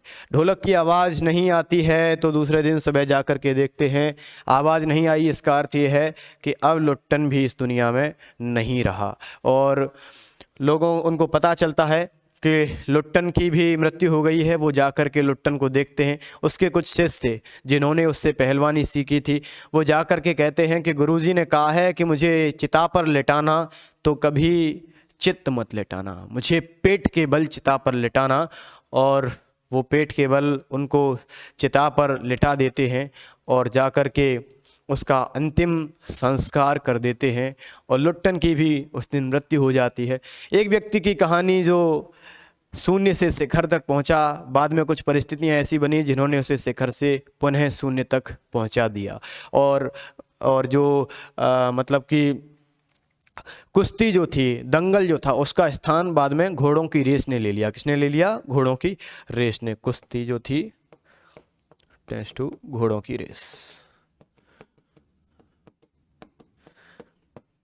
ठीक है।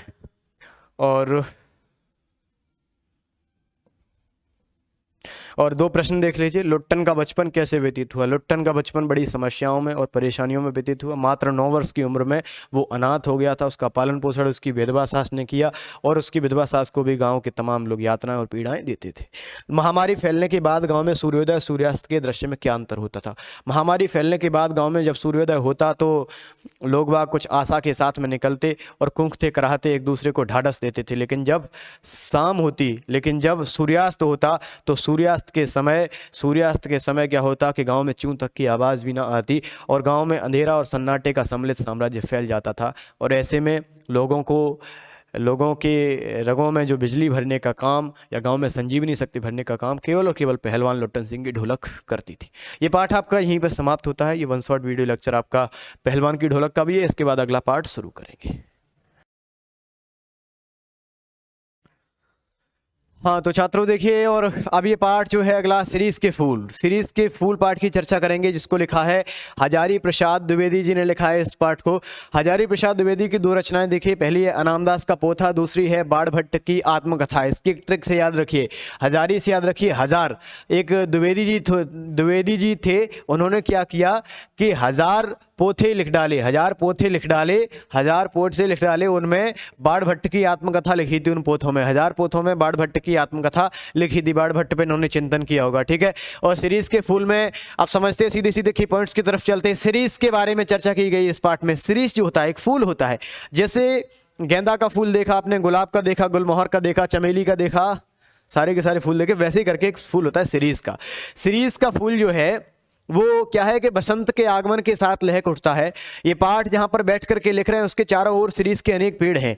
जहां पर बैठ करके ये पाठ हजारी प्रसाद द्विवेदी जी लिख रहे हैं उसके चारों ओर सीरीज के अनेक पेड़ हैं, और उन पेड़ों से वो माहौल जो है ढका हुआ है, और सीरीज है आसपास। और ये पाठ जहाँ लिख रहे हैं तो सीरीज की देखिए, इसके बारे में समझिए। ये बसंत के आगमन के साथ में लहक उठता है, आषाढ़ तक निश्चित रूप से मस्त रहता है। अगर इसका मन रम गया, यानी कि परिस्थितियाँ ठीक रहीं, एक्सटर्नल डैमेज को इसको नहीं मिला, तो ये भादों में भी चला जाता है, भादों में भी मस्त रूप से एकदम से महकता लहकता रहता है। ठीक है, और अब समझिएगा शिरीष के फूल और वृक्ष, शिरीष के फूल और वृक्ष के बारे में समझिए। पहले तो देखिए शिरीष के फूल जो हैं, शिरीष के फूल बहुत कोमल हैं। संस्कृत साहित्य में शिरीष के फूल को कैसा माना गया है? कोमल माना गया है। संस्कृत साहित्य में शिरीष के फूल को कैसा माना गया है? कोमल माना गया है। ध्यान रखिएगा, ये प्रश्न आ सकता है। संस्कृत साहित्य में शिरीष के फूल को कोमल माना गया है। ठीक है, संस्कृत साहित्य के एक बड़े रचयिता थे कालिदास। कालिदास ने ही माना होगा ऑब्वियसली। कालिदास ने लिखा है पदम सहित भ्रमरस्य न पेलवा शिरीषा पुनः न पतत त्रिणाम, यानी कि शिरीष जो है, शिरीष का पुष्प जो है वो भौरों के कोमल पदों का दबाव तो सहन कर सकता है, लेकिन पक्षियों का बिल्कुल नहीं, यानी कि इतना ज्यादा कोमल होता है। शिरीष के फूल को बहुत कोमल माना गया है। शिरीष का वृक्ष जो है बड़ा और छायादार होता है। शिरीष के फल जो हैं बहुत कठोर हैं। शिरीष के फल जो हैं कठोर हैं। फूल कोमल फल कठोर, फूल कोमल हैं फल कठोर हैं। ठीक है, शिरीष के फल बहुत कठोर हैं। शिरीष की एक विशेषता है कि कोई भी मौसम हो, गर्मी हो कि सर्दी, लू हो कि लुहान, कुछ भी हो, मौसम में आठों आम मस्त रहता है, ये टूटता नहीं है। जब पतझड़ हो जाता है, सारे फूल गिर जाते हैं, शिरीष का फूल फिर भी मस्त बना रहता है। सारे फल गिर गए, शिरीष का फल फिर भी बना है। जेठ मास की जलती धूप में, इतनी गर्मी में कौन सा फूल फूलता है? कौन सा फूल का पेड़ जो है वो फूलता रहता है? लेकिन शिरीष फूलता है। यानी कि ऐसे कुछ एक पेड़ हैं जो जेठ मास में भी थोड़े बहुत फूलते रहते हैं। जैसे कहा है कि एक तो आपका है कर्डिकार, कर्डिकार कहते हैं कनेर को, कर्डिकार कहते हैं कनेर को, आरगबद कहते हैं अमलतास को, आरगबद कहते हैं अमलतास को, और पलास तो होता ही है, जंगल की आग इसको कहा जाता है। कर्डिकार, आरगबद थोड़े बहुत फूलते हैं। आरगबद क्या है? कबीर को आरगबद की जो विशेषता है, आरगबद का जो गुण है बिल्कुल पसंद नहीं आता। आरगबद या अमलतास जो है 15-20 दिन के लिए फूलता है मात्र। किसकी तरह? पलास की तरह, वसंत ऋतु में खिलने वाली पलास की तरह मात्र 15-20 दिन के लिए। कबीर ने लिखा भी है कि 10 दिन फूला फूल के खंखड़ भया पलास, मतलब कि 10 दिन फूलता है और फूलने के बाद खंखड़ हो जाता है, गिर जाता है। और लिखते हैं कि ऐसे दुमदारों से तो लंडूरे भले। लंडूरे का अर्थ होता है पूंछ विहीन, जिनके पूंछ नहीं होती, यानी कि ऐसी पूंछ का क्या करना जो बहुत जल्दी चली जाए। ऐसे से तो बिना पूंछ वाला ही ठीक है, यानी कि अगर ऐसा फूल रहा है, ऐसे फूलने से अच्छा है कि फूले ही ना, फूले तो थोड़ा तरीके से फूले, कुछ दिनों के लिए फूले। ठीक है, और अब देखिएगा आरगबद पलास के बारे में अपन ने बात की। और इसके बाद देखिए पुराने भारत का रईस जिन मंगलजनक वृक्षों को अपनी वृक्ष वाटिका की चार दीवारी में, यानी कि वृक्ष वाटिका के आसपास लगाता था, अपना जो पर्सनल गार्डन होता था उसके आसपास लगाता था, उनमें से एक शिरीष भी था। कौन से चार को लगाता था? अशोक, अरिष्ट, पुन्नाग, शिरीष। अलग अलग फूलों की अलग अलग विशेषताएं हैं सबकी। अशोक, अरिष्ट, पुन्नाग, शिरीष। अशोक तो आप जानते हैं एक पेड़ होता है, अरिष्ट कहते हैं रीठा को, अरिष्ट कहते हैं रीठा को। पुन्नाग, पुन्नाग होता है सदाबहार, पुन्नाग होता है सदाबहार। और शिरीष तो ये है ही जिसकी चर्चा की जा रही है। ठीक है, फूल बहुत कोमल होता है। सीधे सीधे चलिए कुछ चीज़ों के बारे में चर्चा की है। अवधूत का अर्थ है सन्यासी। शिरीष एक अद्भुत अवधूत है, शिरीष को अवधूत माना है। अवधूत कहते हैं सन्यासी को। जिस प्रकार से सन्यासी जो है बाहरी परिस्थितियों पर विचार किए बिना अपना काम करता है, उसी प्रकार जो शिरीष है वो बाहरी परिस्थितियों, मौसम, इन सबसे निरपेक्ष होकर के फूलता फलता रहता है। ठीक है, अब थोड़ा सा देखिए कुछ व्यक्तियों के बारे में चर्चा की है। कालिदास, सुमित्रानंदन पंत, रविन्द्रनाथ टैगोर, इन तीनों के बारे में बताया है कि बड़े विदग्ध प्रेमी टाइप के ये व्यक्ति थे और ये कुछ शिरीष की तरह थे। जैसे शिरीष जो है बाहरी परिस्थितियों से निरपेक्ष होकर के फूलता फलता रहता है, ठीक उसी प्रकार एक विदग्ध प्रेमी के हृदय कालिदास पा चुके थे और सौंदर्य के बाह्य आवरण को भेद करके उसके भीतर तक डुबकी लगा करके कोई भी काव्य को लिखते थे।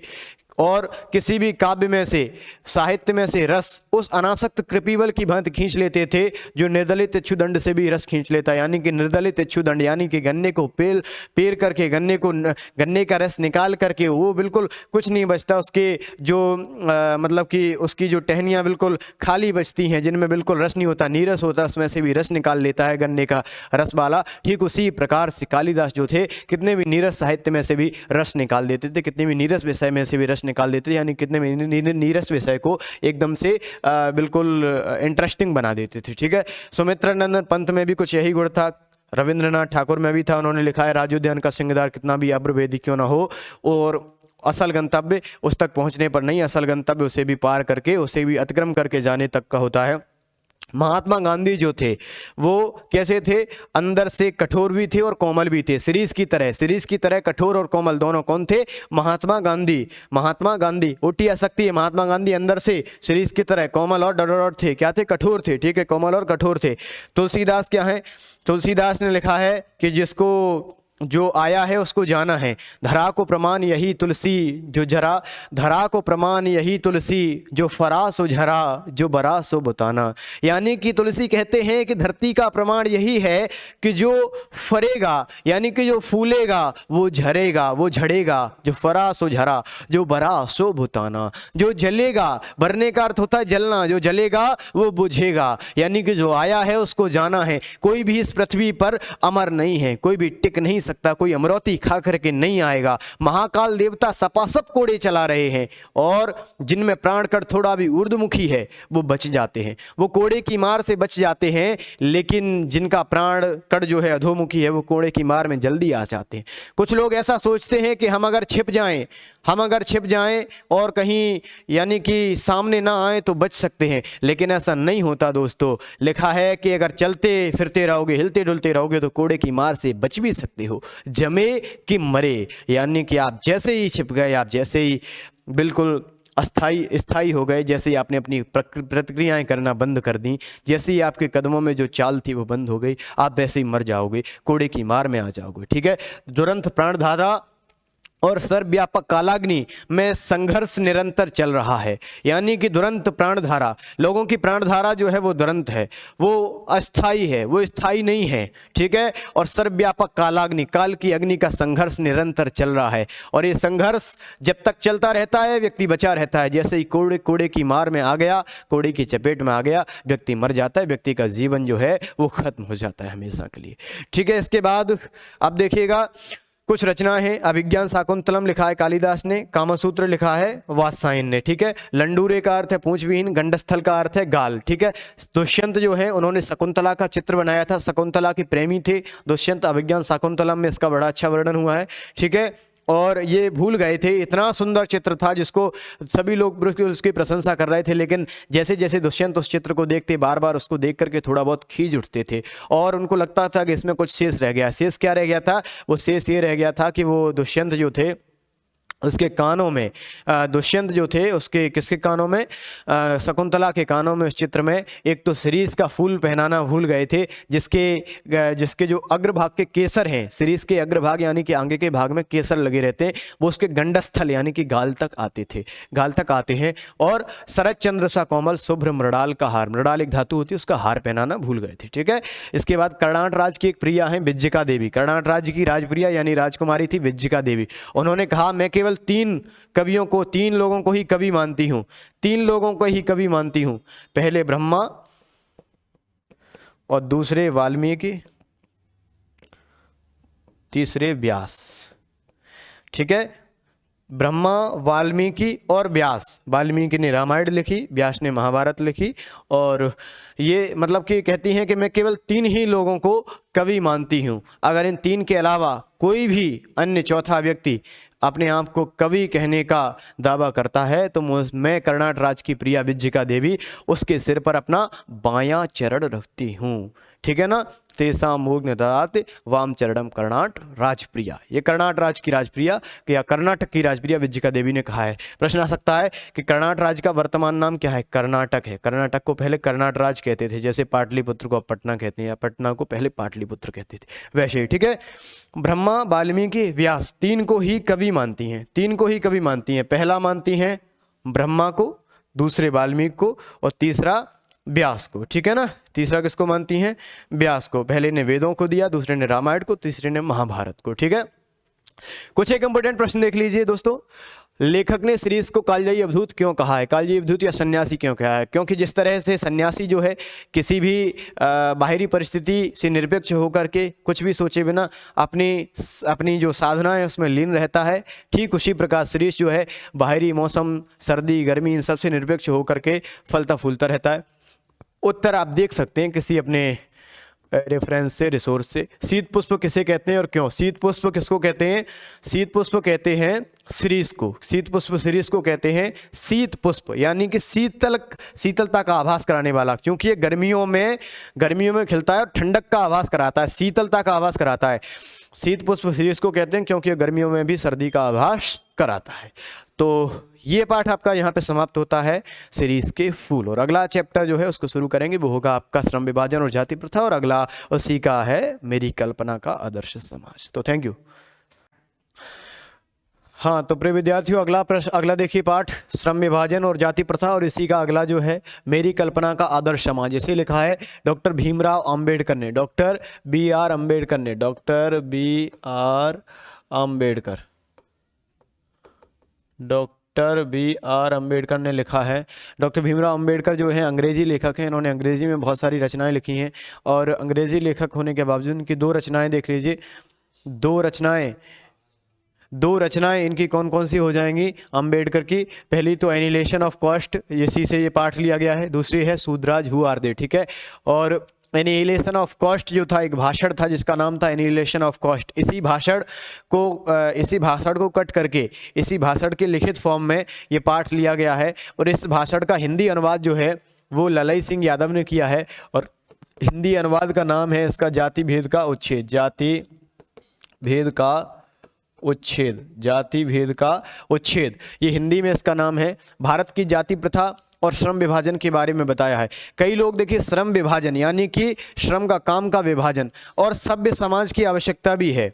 एक सभ्य समाज की आवश्यकता है कि उसमें श्रम विभाजन होना चाहिए, लोगों के काम का विभाजन यानी बंटवारा होना चाहिए कि इसको ये काम करना है, इसको ये काम करना है, नहीं तो सिस्टमेटिक नहीं रहेगा ना पूरे समाज में। इसलिए श्रम विभाजन एक सभ्य समाज की आवश्यकता है, परंतु श्रम विभाजन का आधार अलग अलग हो सकते हैं। उनकी कार्यकुशलता हो सकता है, लोगों की रुचि हो सकती है, लोगों की दक्षता, लोगों का वास्तविक कौशल हो सकता है।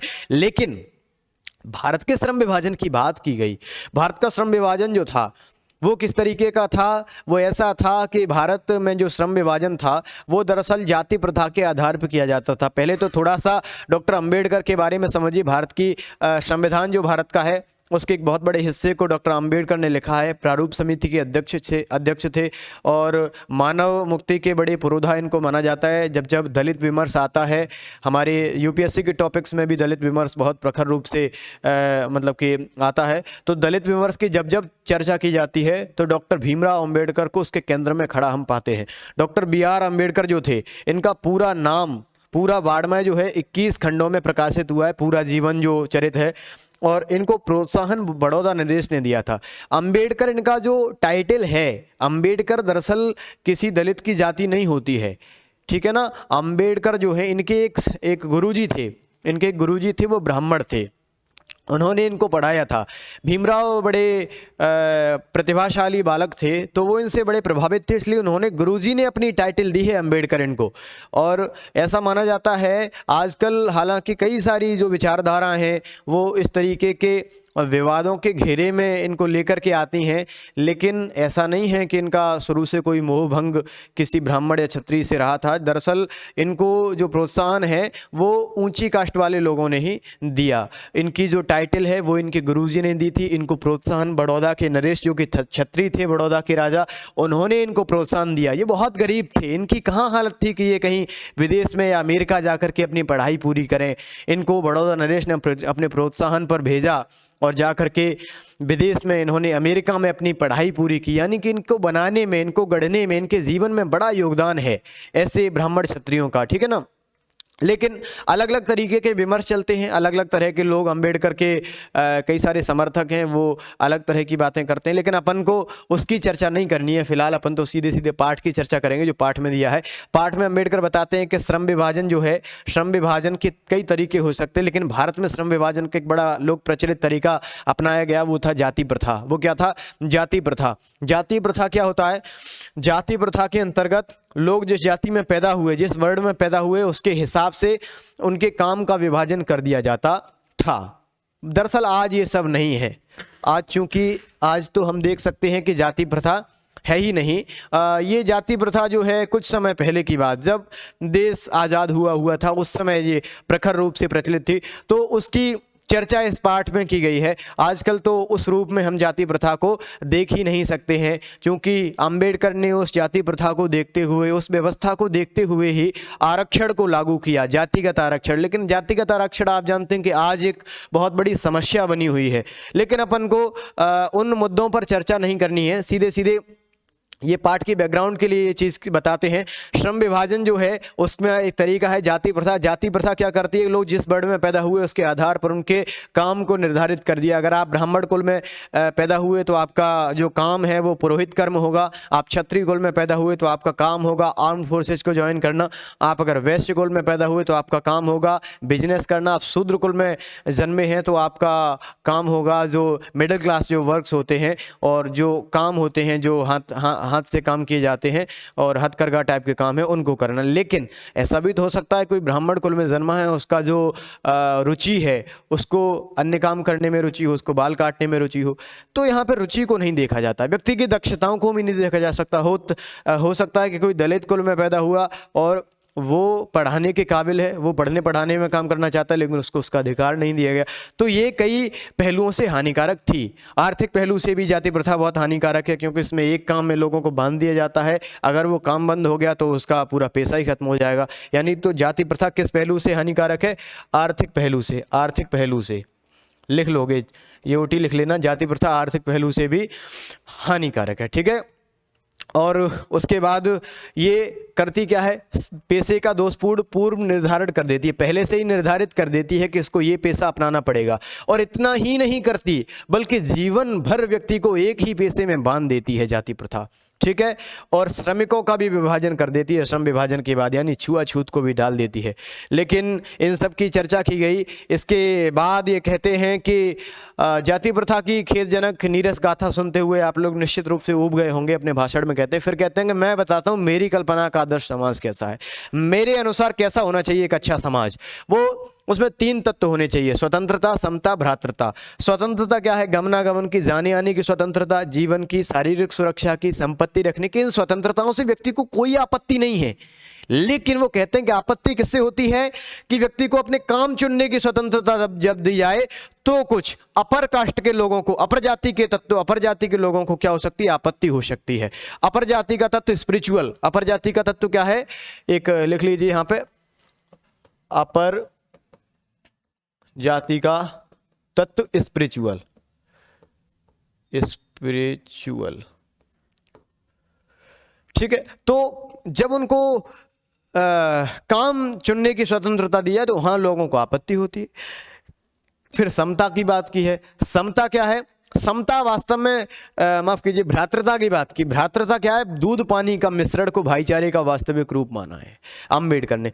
जिस प्रकार से दूध और पानी को मिला दिया जाए तो उनको अलग नहीं किया जा सकता, ठीक उसी प्रकार भाईचारा लोगों में अगर होता है तो दोनों एक दूसरे के पूरक बन जाते हैं, उनको अलग नहीं किया जा सकता। जीतने का ये हुनर भी आजमाना चाहिए, भाइयों से जंग हो तो हार जाना चाहिए।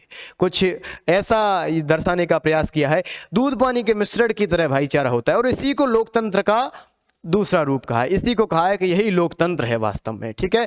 लोकतंत्र में भी यही होना चाहिए, भाईचारा लोगों में बरकरार रहना चाहिए। समता यद्यपि काल्पनिक जगत की वस्तु है, समता वास्तव में की नहीं जा सकती। समता कैसे लोगों में स्थापित की जा सकती है? लोग ईश्वर के यहाँ से या प्राकृतिक रूप से या जहाँ से वो जन्मे हैं, वो अलग अलग दक्षताओं को लेकर, अलग अलग क्षमताओं को लेकर, अलग अलग स्थितियों को लेकर के आए हैं। उनको समान नहीं किया जा सकता वास्तव में। लेकिन अपने कुछ प्रयासों के द्वारा, ऐसा तो नहीं है अगर उनको समान नहीं किया जा सकता तो उनके साथ भेदभाव किया जाए। कोई काला है तो उसको एक ऊंची दृष्टि से देखा जाए, कोई गोरा है तो उसको एक अलग दृष्टि से देखा जाए, हेद। और जो अपंग है उसको हे दृष्टि से देखा जाए, और जो बिल्कुल शारीरिक रूप से फिट है उसको थोड़ी उच्च दृष्टि से देखा जाए। ऐसा नहीं। हम कुछ प्रयास ऐसे कर सकते हैं जो समता मूलक होंगे, जो समता स्थापित करने वाले होंगे, जो समताकारी प्रयास होंगे। ठीक है, ये बताया है। इसके बाद कहते हैं कि मनुष्य की क्षमता 3 चीज़ों पर निर्भर करती है। नंबर 1 है शारीरिक वंश परंपरा, यानी कि उसके शारीरिक जो स्ट्रक्चर है, जो वंश परंपरा है उसकी। दूसरा सामाजिक उत्तराधिकार, उसके घर की सामाजिक स्थिति कैसी है, उसके माँ बाप की। और मनुष्य के अपने प्रयत्न। अपने प्रयत्न महत्वपूर्ण है। अपने प्रयत्न अगर करता है तो वो अपनी क्षमताओं का विकास कर सकता है, अपने जो क्षमताओं का, दक्षताओं का और अपने जो कौशल का विकास कर सकता है यहाँ से। ठीक है। और जाति भेद का उच्छेद नाम है, वो बता चुका हूँ मैं। और इसके बाद देखिए सीधे सीधे चर्चा करेंगे। स्वतंत्रता, समता और भ्रातृता, 3 चीज़ें होनी चाहिए आदर्श समाज में। ठीक है। प्रश्न आ जाए आदर्श समाज में कौन सी 3 चीज़ें होनी चाहिए, 2022 के पेपर में आया भी है। डॉक्टर अंबेडकर के अनुसार आदर्श समाज में कौन से 3 तत्व विद्यमान होने चाहिए? तो पहला कौन सा है? स्वतंत्रता, दूसरा समता और तीसरा भ्रातृता। ठीक है, और प्रत्येक समाज में, आदर्श समाज में मतलब इतना भाईचारा, इतनी गतिशीलता होनी चाहिए। भाईचारे का क्या महत्व है? भ्रातृता का प्रत्येक आदर्श समाज में इतनी गतिशीलता होनी चाहिए कि कोई भी वांछित परिवर्तन, कोई भी जरूरी परिवर्तन जो है समाज के एक छोर से दूसरे छोर तक आसानी से संचारित हो सके। इसके बाद देखिए महत्वपूर्ण प्रश्न देख लीजिए, लेखक के मत में दास्ता की व्यापक परिभाषा क्या है? क्या है कि दास्ता का व्यापक परिभाषा, दास्ता का अर्थ केवल और केवल कानूनी पराधीनता से ही नहीं है, बल्कि दास्ता की व्यापक परिभाषा में वो स्थिति भी आ जाती है जब कुछ लोगों को, कुछ थोड़े लोगों को, मतलब कुछ बहुत सारे लोगों को, कुछ थोड़े बहुत लोगों के द्वारा निर्धारित काम करने के लिए बाध्य होना पड़े, मजबूर होना पड़े। भ्रातृता का अर्थ क्या है? दूध पानी के मिश्रण को भाईचारे का वास्तविक रूप माना है, यही वास्तव में लोकतंत्र है। प्रत्येक आदर्श समाज में इतनी गतिशीलता होनी चाहिए कि कोई भी वांछित परिवर्तन एक छोर से दूसरे छोर तक आसानी से संचारित हो सके। जाति प्रथा को श्रम विभाजन का एक रूप मानने न मानने के पीछे अंबेडकर का क्या तर्क है? क्या है तर्क कि इसमें जो जाति प्रथा में जो श्रम विभाजन है वो श्रमिकों का भी अस्वाभाविक विभाजन करता है और वास्तव में पेशे का दोषपूर्ण पूर्व निर्धारण कर देता है और एक ही पेशे में मनुष्य को हमेशा के लिए बांध देता है। तो ये सब हो जाएगा और ये आप देख सकते हैं, ये आपका पहला माफ़ कीजिए, इसको आप स्क्रीनशॉट ले सकते हैं दोस्तों। और यह आपका चैप्टर हो गया, लास्ट चैप्टर भी हो गया है। इसके बाद थोड़ी सी संदर्भ प्रसंग व्याख्या का हल्का सा एक चर्चा करेंगे और इसके बाद आपका ये वीडियो समाप्त होगा। हाँ, तो अब देखिए संदर्भ प्रसंग और व्याख्या को समझते हैं। संदर्भ प्रसंग व्याख्या और इसमें अंतिम पॉइंट और रहता है विशेष। ठीक है, संदर्भ प्रसंग सहित भावार्थ आ सकता है लिख करके, तो कभी कंफ्यूज मत होइए, भावार्थ और व्याख्या एक ही शब्द है। ठीक है, भावार्थ और व्याख्या एक ही चीज़ है। ठीक है, तो ये ध्यान रखिएगा, संदर्भ प्रसंग भावार्थ लिखेंगे और साथ में एक अंतिम पॉइंट विशेष और डाल देते हैं। अगर आपको कई बार तो आ जाता है लिख करके आपके प्रश्न पत्र में कि संदर्भ प्रसंग विशेष सहित भावार्थ लिखिए या संदर्भ प्रसंग भावार्थ सहित विशेष लिखिए। विशेष लिखने को नहीं आया फिर भी विशेष लिखना है। ठीक है, तो ये अच्छी व्याख्या का गुण होता है कि उसमें विशेष जो 3-4 पॉइंट्स हैं, अगर पद्य की व्याख्या करते हैं तो वह काव्य सौंदर्य लिखते हैं, तो और गद्य की करते हैं तो उसमें विशेष लिखते हैं। इससे व्याख्या अच्छी बन पड़ती है और इसमें आपको पूरे नंबर मिलते हैं। कई बार नंबर इसलिए भी काट लिए जाते हैं, आपकी अच्छी मार्किंग चल रही है और आपने व्याख्या में विशेष नहीं डाला है या कहीं बीच में थोड़ी बहुत गड़बड़ कर दी है, या व्याख्या लिख रहे हो तो व्याख्या में हालांकि हेर फेर कर दो उसी का इधर का उधर तो चल जाता है, लेकिन ये नहीं है कि same to same as it is उतार दिया तो वहाँ भी नंबर कट जाते हैं। टेक्निकली समझिएगा होती क्या है, व्याख्या करते कैसे हैं। एक उदाहरण देंगे जो मोस्ट इंपॉर्टेंट है, जिसके आने की संभावना ज़्यादा है, और टेक्निकली समझा देंगे क्योंकि बहुत सारी हैं इनमें, ये तो हो नहीं सकता कि तमाम तरह की इनको याद करवाया जाए लिख करके, या इनको संदर्भ प्रसंग लिख करके बताऊंगा, व्याख्या समझाऊंगा और व्याख्या समझ करके वो आप लिख सकते हैं एग्जाम में। ठीक है, तो संदर्भ कैसे लिखा जाता है, सबसे पहले तो समझिए संदर्भ कैसे लिखा जाता है। संदर्भ, संदर्भ, संदर्भ शब्द जो है इसको अंग्रेजी में कहते हैं अपन रेफरेंस। संदर्भ का अर्थ क्या है? संदर्भ का अर्थ होता है प्रमाण, कहां से प्रमाणित है, ये कहां से लिया गया है। ठीक है ना, कई बार आपने एक चीज सुनी होगी कि कोर्ट में कई बार कहते हैं इसको रेफरेंस पेश करो, इसका संदर्भ पेश करो, मतलब ये कहां से देख करके आए हो, क्या है इसका संदर्भ। तो प्रस्तुत गद्यांश जो दिया गया गद्यांश है वो लिया दरअसल कहां से गया है, कहाँ से इसको एक्सेप्ट किया गया, कहाँ से उद्धृत है, ये लिखा जाता है। ठीक है, तो इसका एक फॉर्मेट याद रखिए, फॉर्मेट याद कर लीजिए, रट लीजिए। प्रस्तुत गद्यांश हमारी पाठ्य पुस्तक आरोह भाग 2, आरोह भाग 2 ऐसे करके ये वाला कॉमा लगा दो, सिंगल इन्वर्टेड। ठीक है, इंपॉर्टेंट जो चीजें आती हैं उनमें सिंगल इन्वर्टेड कॉमा। के पाठ डॉट डॉट डॉट्स से लिया गया है जिसके लेखक डॉट डॉट डॉट हैं। अगर पद्य की चर्चा करते हैं तो वहाँ रचयिता लिख देते हैं और गद्य की चर्चा करते हैं तो वहाँ पे लेखक लिख देते हैं। ठीक है, गद्य की चर्चा करते हैं तो लेखक और पद्य की चर्चा करते हैं तो रचयिता। ठीक है, प्रस्तुत गद्यांश हमारे पाठ्यपुस्तक आरोह भाग 2 के पाठ इससे लिया गया है जिसके लेखक ये हैं। जिससे भी लिया गया है और जिसके लेखक जो हैं लिख सकते हो। अब आपने पाठों की व्याख्या समझ ली है तो बड़े आराम से बड़े प्यार से समझ जाओगे कि कौन सा ये किस पार्ट से लिया गया है और लेखक कौन है, ये बड़े आराम से आप समझ ही जाओगे, ठीक है ना। अगर आपने थोड़ा भी पढ़ रखा है तो आपके दिमाग में ये तुरंत आ जाएगा, ठीक है। जैसे ये है, जाड़े का दिन, अमावस्या की रात, ठंडी और काली, मलेरिया हैजे से पीड़ित गांव, भर्यातु शिशु की तरह थरथर कांप रहा था। मतलब पीड़ित गांव की थोड़ी सी चर्चा की गई है, पहलवान की ढोलक से लिया गया है, सीधा सीधा समझ सकते हो। तो किससे लिया गया है? पहलवान की ढोलक से। रचयिता कौन है पहलवान की ढोलक के? फणीश्वर नाथ रेणु, फणीश्वर नाथ रेणु। कितनी सारी ट्रिक बन जाती है, बताया था इनकी दो रचना बताई थी। फड्डी चौराहे पर ठुमका लगाता है, फड्डी चौराहे पर ढोलक बजाता है, पहलवान की ढोलक फणीश्वर नाथ रेणु ने लिखा है। तो दिमाग में ट्रिक्स भी कैसे बनती हैं, दिमाग में जो बात आई और पता चला कि ये बात यहाँ फिट हो सकती है तो वो ट्रिक बन जाती है आपकी, ठीक है। तो इसके रचयिता फणीश्वर नाथ रेणु है। अब देखिए प्रसंग दोस्तों, प्रसंग क्या होता है?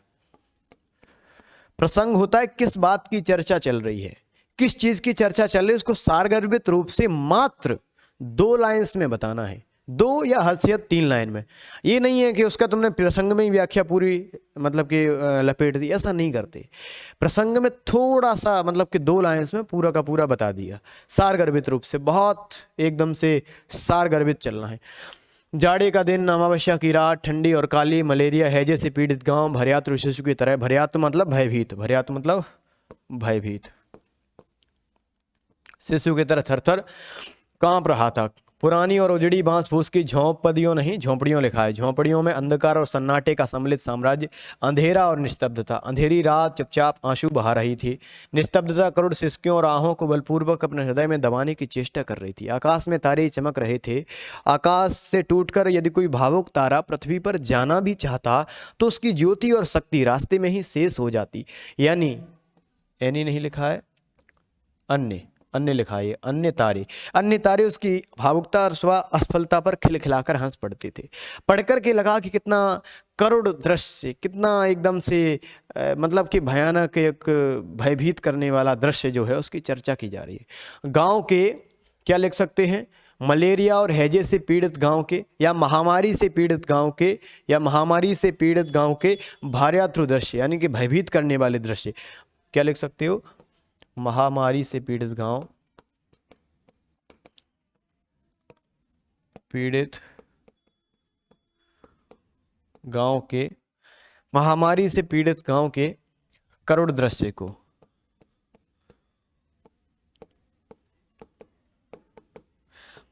दर्शाया गया है या चित्रित किया गया है। शुरुआत में क्या लिखोगे? प्रस्तुत गद्यांश में, प्रस्तुत गद्यांश में। इसके बाद जो आता है वो है आपका व्याख्या। संदर्भ हो गया, प्रसंग हो गया, व्याख्या में थोड़ा सा डिटेल बड़ा करते हैं, ठीक है। यानी कि ये जो शब्द लिखे हैं उनकी व्याख्या करते जाओ, उनकी डिटेलिंग करते जाओ, उनके अर्थ भी लिखते जाओ। अगर कोई वाक्य लिखा है, कोई फ्रेज लिखा है, उसकी डिटेल कर दो, उसका अर्थ लिखते जाओ, ठीक है। जाड़े के दिन, अमावस्या की रात, ठंडी और काली।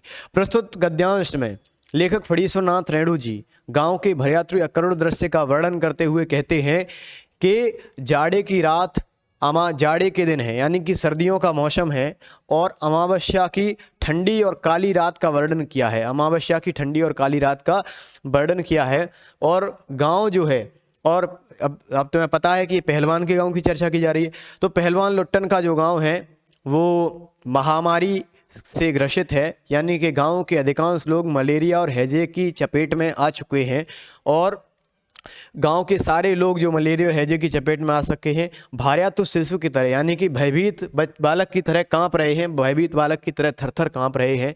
और पुरानी और उजड़ी बांस फूस की झोंपड़ियों में अंधकार सन्नाटे का सम्मिलित साम्राज्य, यानी कि पुरानी और उजड़ी हुई, यानी कि जीर्ण सीढ़ बिखरी हुई बांस फूस की, यानी कि घास फूस की झोंपड़ियाँ जो थीं, घास फूस की झोंपड़ियों में अंधकार छाया हुआ है, चारों ओर सन्नाटा है, चारों ओर सुई पटक सन्नाटा छाया हुआ है, और चारों ओर अंधेरा और निस्तब्धता है, यानी कि चारों ओर कोई भी आवाज़ नहीं सुनाई दे रही है, और अंधेरे ने पूरे माहौल को गमगीन कर दिया है और घेर लिया है। ठीक है। अंधेरी रात चुपचाप आंसू बहा रही थी। अंधेरी रात चुपचाप आंसू बहा रही थी। रात तो आंसू बहाती नहीं है, यहाँ पे लक्षणा शब्द शक्ति है, ठीक है ना।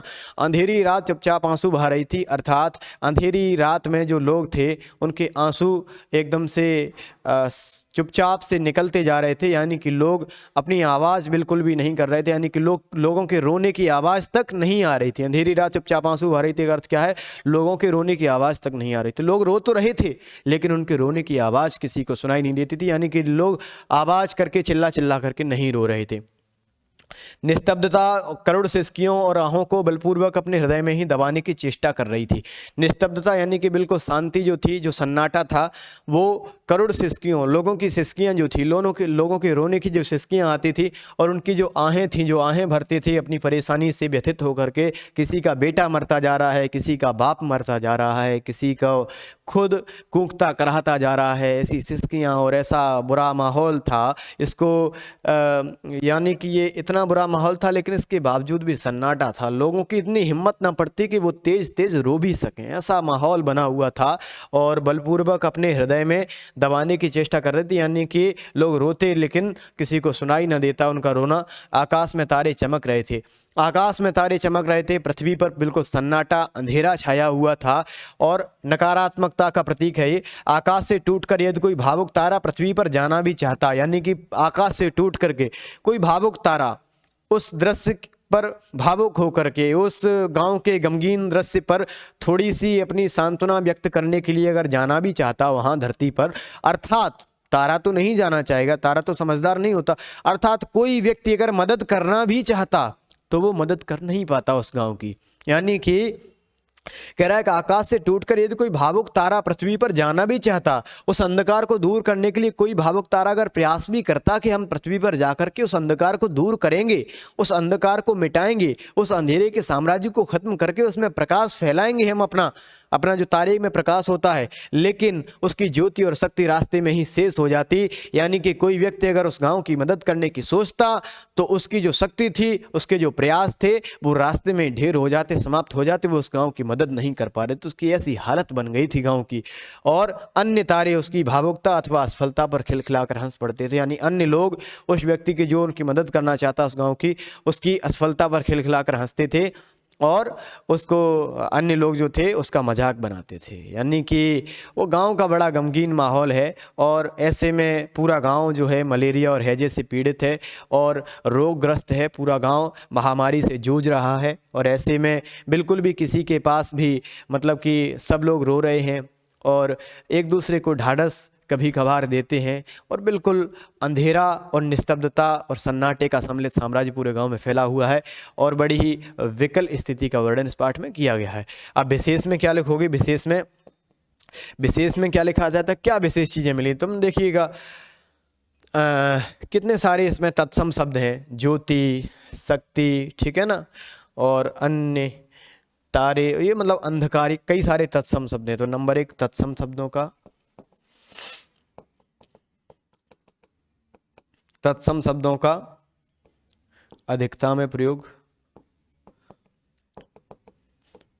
हुआ है। दूसरा लिख सकते हो भाषा शुद्ध साहित्यिक खड़ी बोली है। भाषा कैसी है? शुद्ध साहित्यिक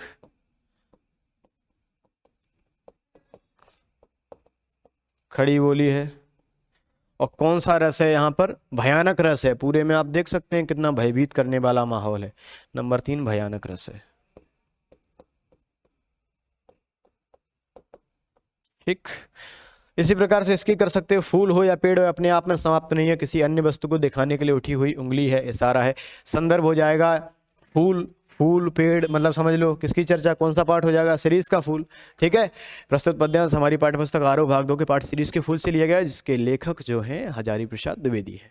प्रसंग में इसमें लिख सकते हो कि फूल या पेड़ की लाक्षणिकता को समझाने का प्रयास किया है। ठीक, मतलब उसका लक्षण क्या है उसको समझाने का प्रयास किया, फूल या पेड़ के लक्षण को समझाने का प्रयास किया। ठीक है, इससे व्याख्या में क्या लिख सकते हो के प्रस्तुत गद्यांश में लेखक हजारी प्रसाद द्विवेदी जी फूल की लाक्षणिकता या फूल के लक्षण को समझाते हुए कहते हैं कि फूल हो या पेड़ अपने आप में समाप्त नहीं है, यानी कि फूल या पेड़ के माध्यम से जहाँ भी कोई बात को कहने का प्रयास किया जाता है वो अपने आप में समाप्त नहीं, यानी कि वो सिर्फ उतनी बात कहने का, फूल को दर्शाने का प्रयास नहीं किया जाता, बल्कि उसके माध्यम से किसी पात्र की विशेषता या पात्र के सौंदर्य को दर्शाने का प्रयास किया जाता है।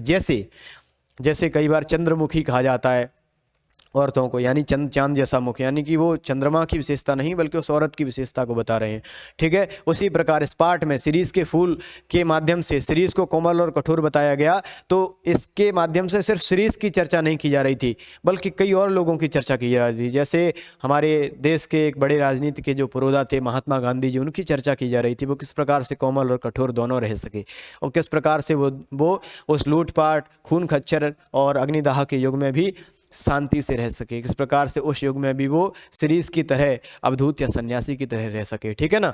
और उसी प्रकार यानी कि वह दूसरों को दिखाने के लिए उठी उंगली है, वह इशारा है, वह इशारा करता है किसी अन्य वस्तु की ओर। ठीक है, विशेष में क्या लिख सकते हो यहाँ पे, विशेष में यहाँ पे क्या लिख सकते हो, यहाँ पे देखिएगा तद्भव, यहाँ पे तत्सम शब्द बहुत कम मिले हैं अपने को। ठीक है ना, तो यहाँ पे विशेष लिखोगे तो विशेष में लिख सकते हो कि नंबर 1 भाषा शुद्ध साहित्यिक खड़ी बोली है, नंबर 2 तत्सम और तद्भव शब्दों का समानता से प्रयोग किया गया है, तत्सम तद्भव दोनों शब्दों का सहजता से प्रयोग किया गया या संभले हुए तरीके से प्रयोग किया गया। ठीक है, और नंबर 3 पे लिख सकते हो इशारा उर्दू शब्द है या इशारा उर्दू भाषा का शब्द है। ठीक, ये हो जाएगा। ये भी इम्पोर्टेंट है, इसको समझ लीजिए। दुरंत प्राणधारा सर्वव्यापक कालाग्नि का संघर्ष निरंतर चल रहा है। मूर्ख समझते हैं कि जहाँ बने वहीं देर तक बने रहो तो महाकाल देवता की आंख बचाए जाओगे, तो समझ सकते हो सीरीज की फूल से लिया गया है। ठीक है, तो लेखक हजारी प्रसाद द्विवेदी है, हजारी प्रसाद द्विवेदी। और प्रसंग में क्या लिख सकते हो कि इसमें क्या लिखा है कि दुरंत प्राणधारा और सर्वव्यापक कालाग्नि के संघर्ष को चित्रित किया गया है। सीधा सीधा इतना ही लिख दो। ठीक है, मतलब समझ गए होगे आप कि किस प्रकार से मतलब इसी में से हम प्रसंग बना लेते हैं, इसी में से संदर्भ कर देते हैं, व्याख्या वगैरह। ठीक, तो ये बहुत महत्वपूर्ण थे ये दोनों, खासकर ये बहुत महत्वपूर्ण है। ये इतना महत्वपूर्ण है कि ये आने की संभावना बहुत ज़्यादा है। ठीक है, इसलिए दोस्तों इसको पूरे ध्यान से और इत्मीनान से इसको ज़रूर समझ लेना, कर लेना। ठीक है, यानी कि मैंने बताया है उसको ही सुन कर नोट कर लेना, ये तो बताइए। और साथ में अगर किसी और भी रेफरेंस से इसकी व्याख्या देखना चाहो देख सकते हो। ये बहुत इंपॉर्टेंट है एग्जाम पॉइंट ऑफ व्यू से, MP 2023। ठीक है, तो ये आपकी गद्य खंड का पूरा वन शॉट लेक्चर रहा है दोस्तों आपका, और गद्य खंड का एकदम से ब्रह्मास्त्र और एकदम से आपका भौकाल कर देने वाला ऐसा लेक्चर रहा है जो आपको गद्य खंड में पूरे में से पूरे नंबर दिलाने में मदद करेगा निश्चित रूप से। ठीक है ना, और ऐसा है कि इसमें कवि परिचय, माफ कीजिए, लेखक परिचय को भी बीच बीच में हमने चित्रित किया है। ऐसे प्रश्न जो आपके MP बोर्ड के एग्जाम पॉइंट ऑफ व्यू से इंपॉर्टेंट हैं, कई सारे प्रश्न ऐसे जिनकी था आप पुस्तक पढ़ करके भी नहीं ले पाते, उन सबको करने का हमने प्रयत्न किया है। और निश्चित रूप से आप सभी बहुत आगे जाएंगे और गद्य खंड में आप निश्चित रूप से पूरे में से पूरे नंबर प्राप्त करेंगे अगर ये वीडियो आपने देखा है। ठीक है ना, आंख में पानी रखो, होठों पे चिंगारी रखो, जिंदा रहना है तो तरकीबें बहुत सारी रखो, राह के पत्थर से बढ़कर कुछ नहीं है मंजिलें, रास्ते आवाज देते हैं सफर जारी रखो। राहत इंदौरी साहब की इन पंक्तियों के साथ में आज आपसे विदा लेता हूं। बहुत बहुत धन्यवाद।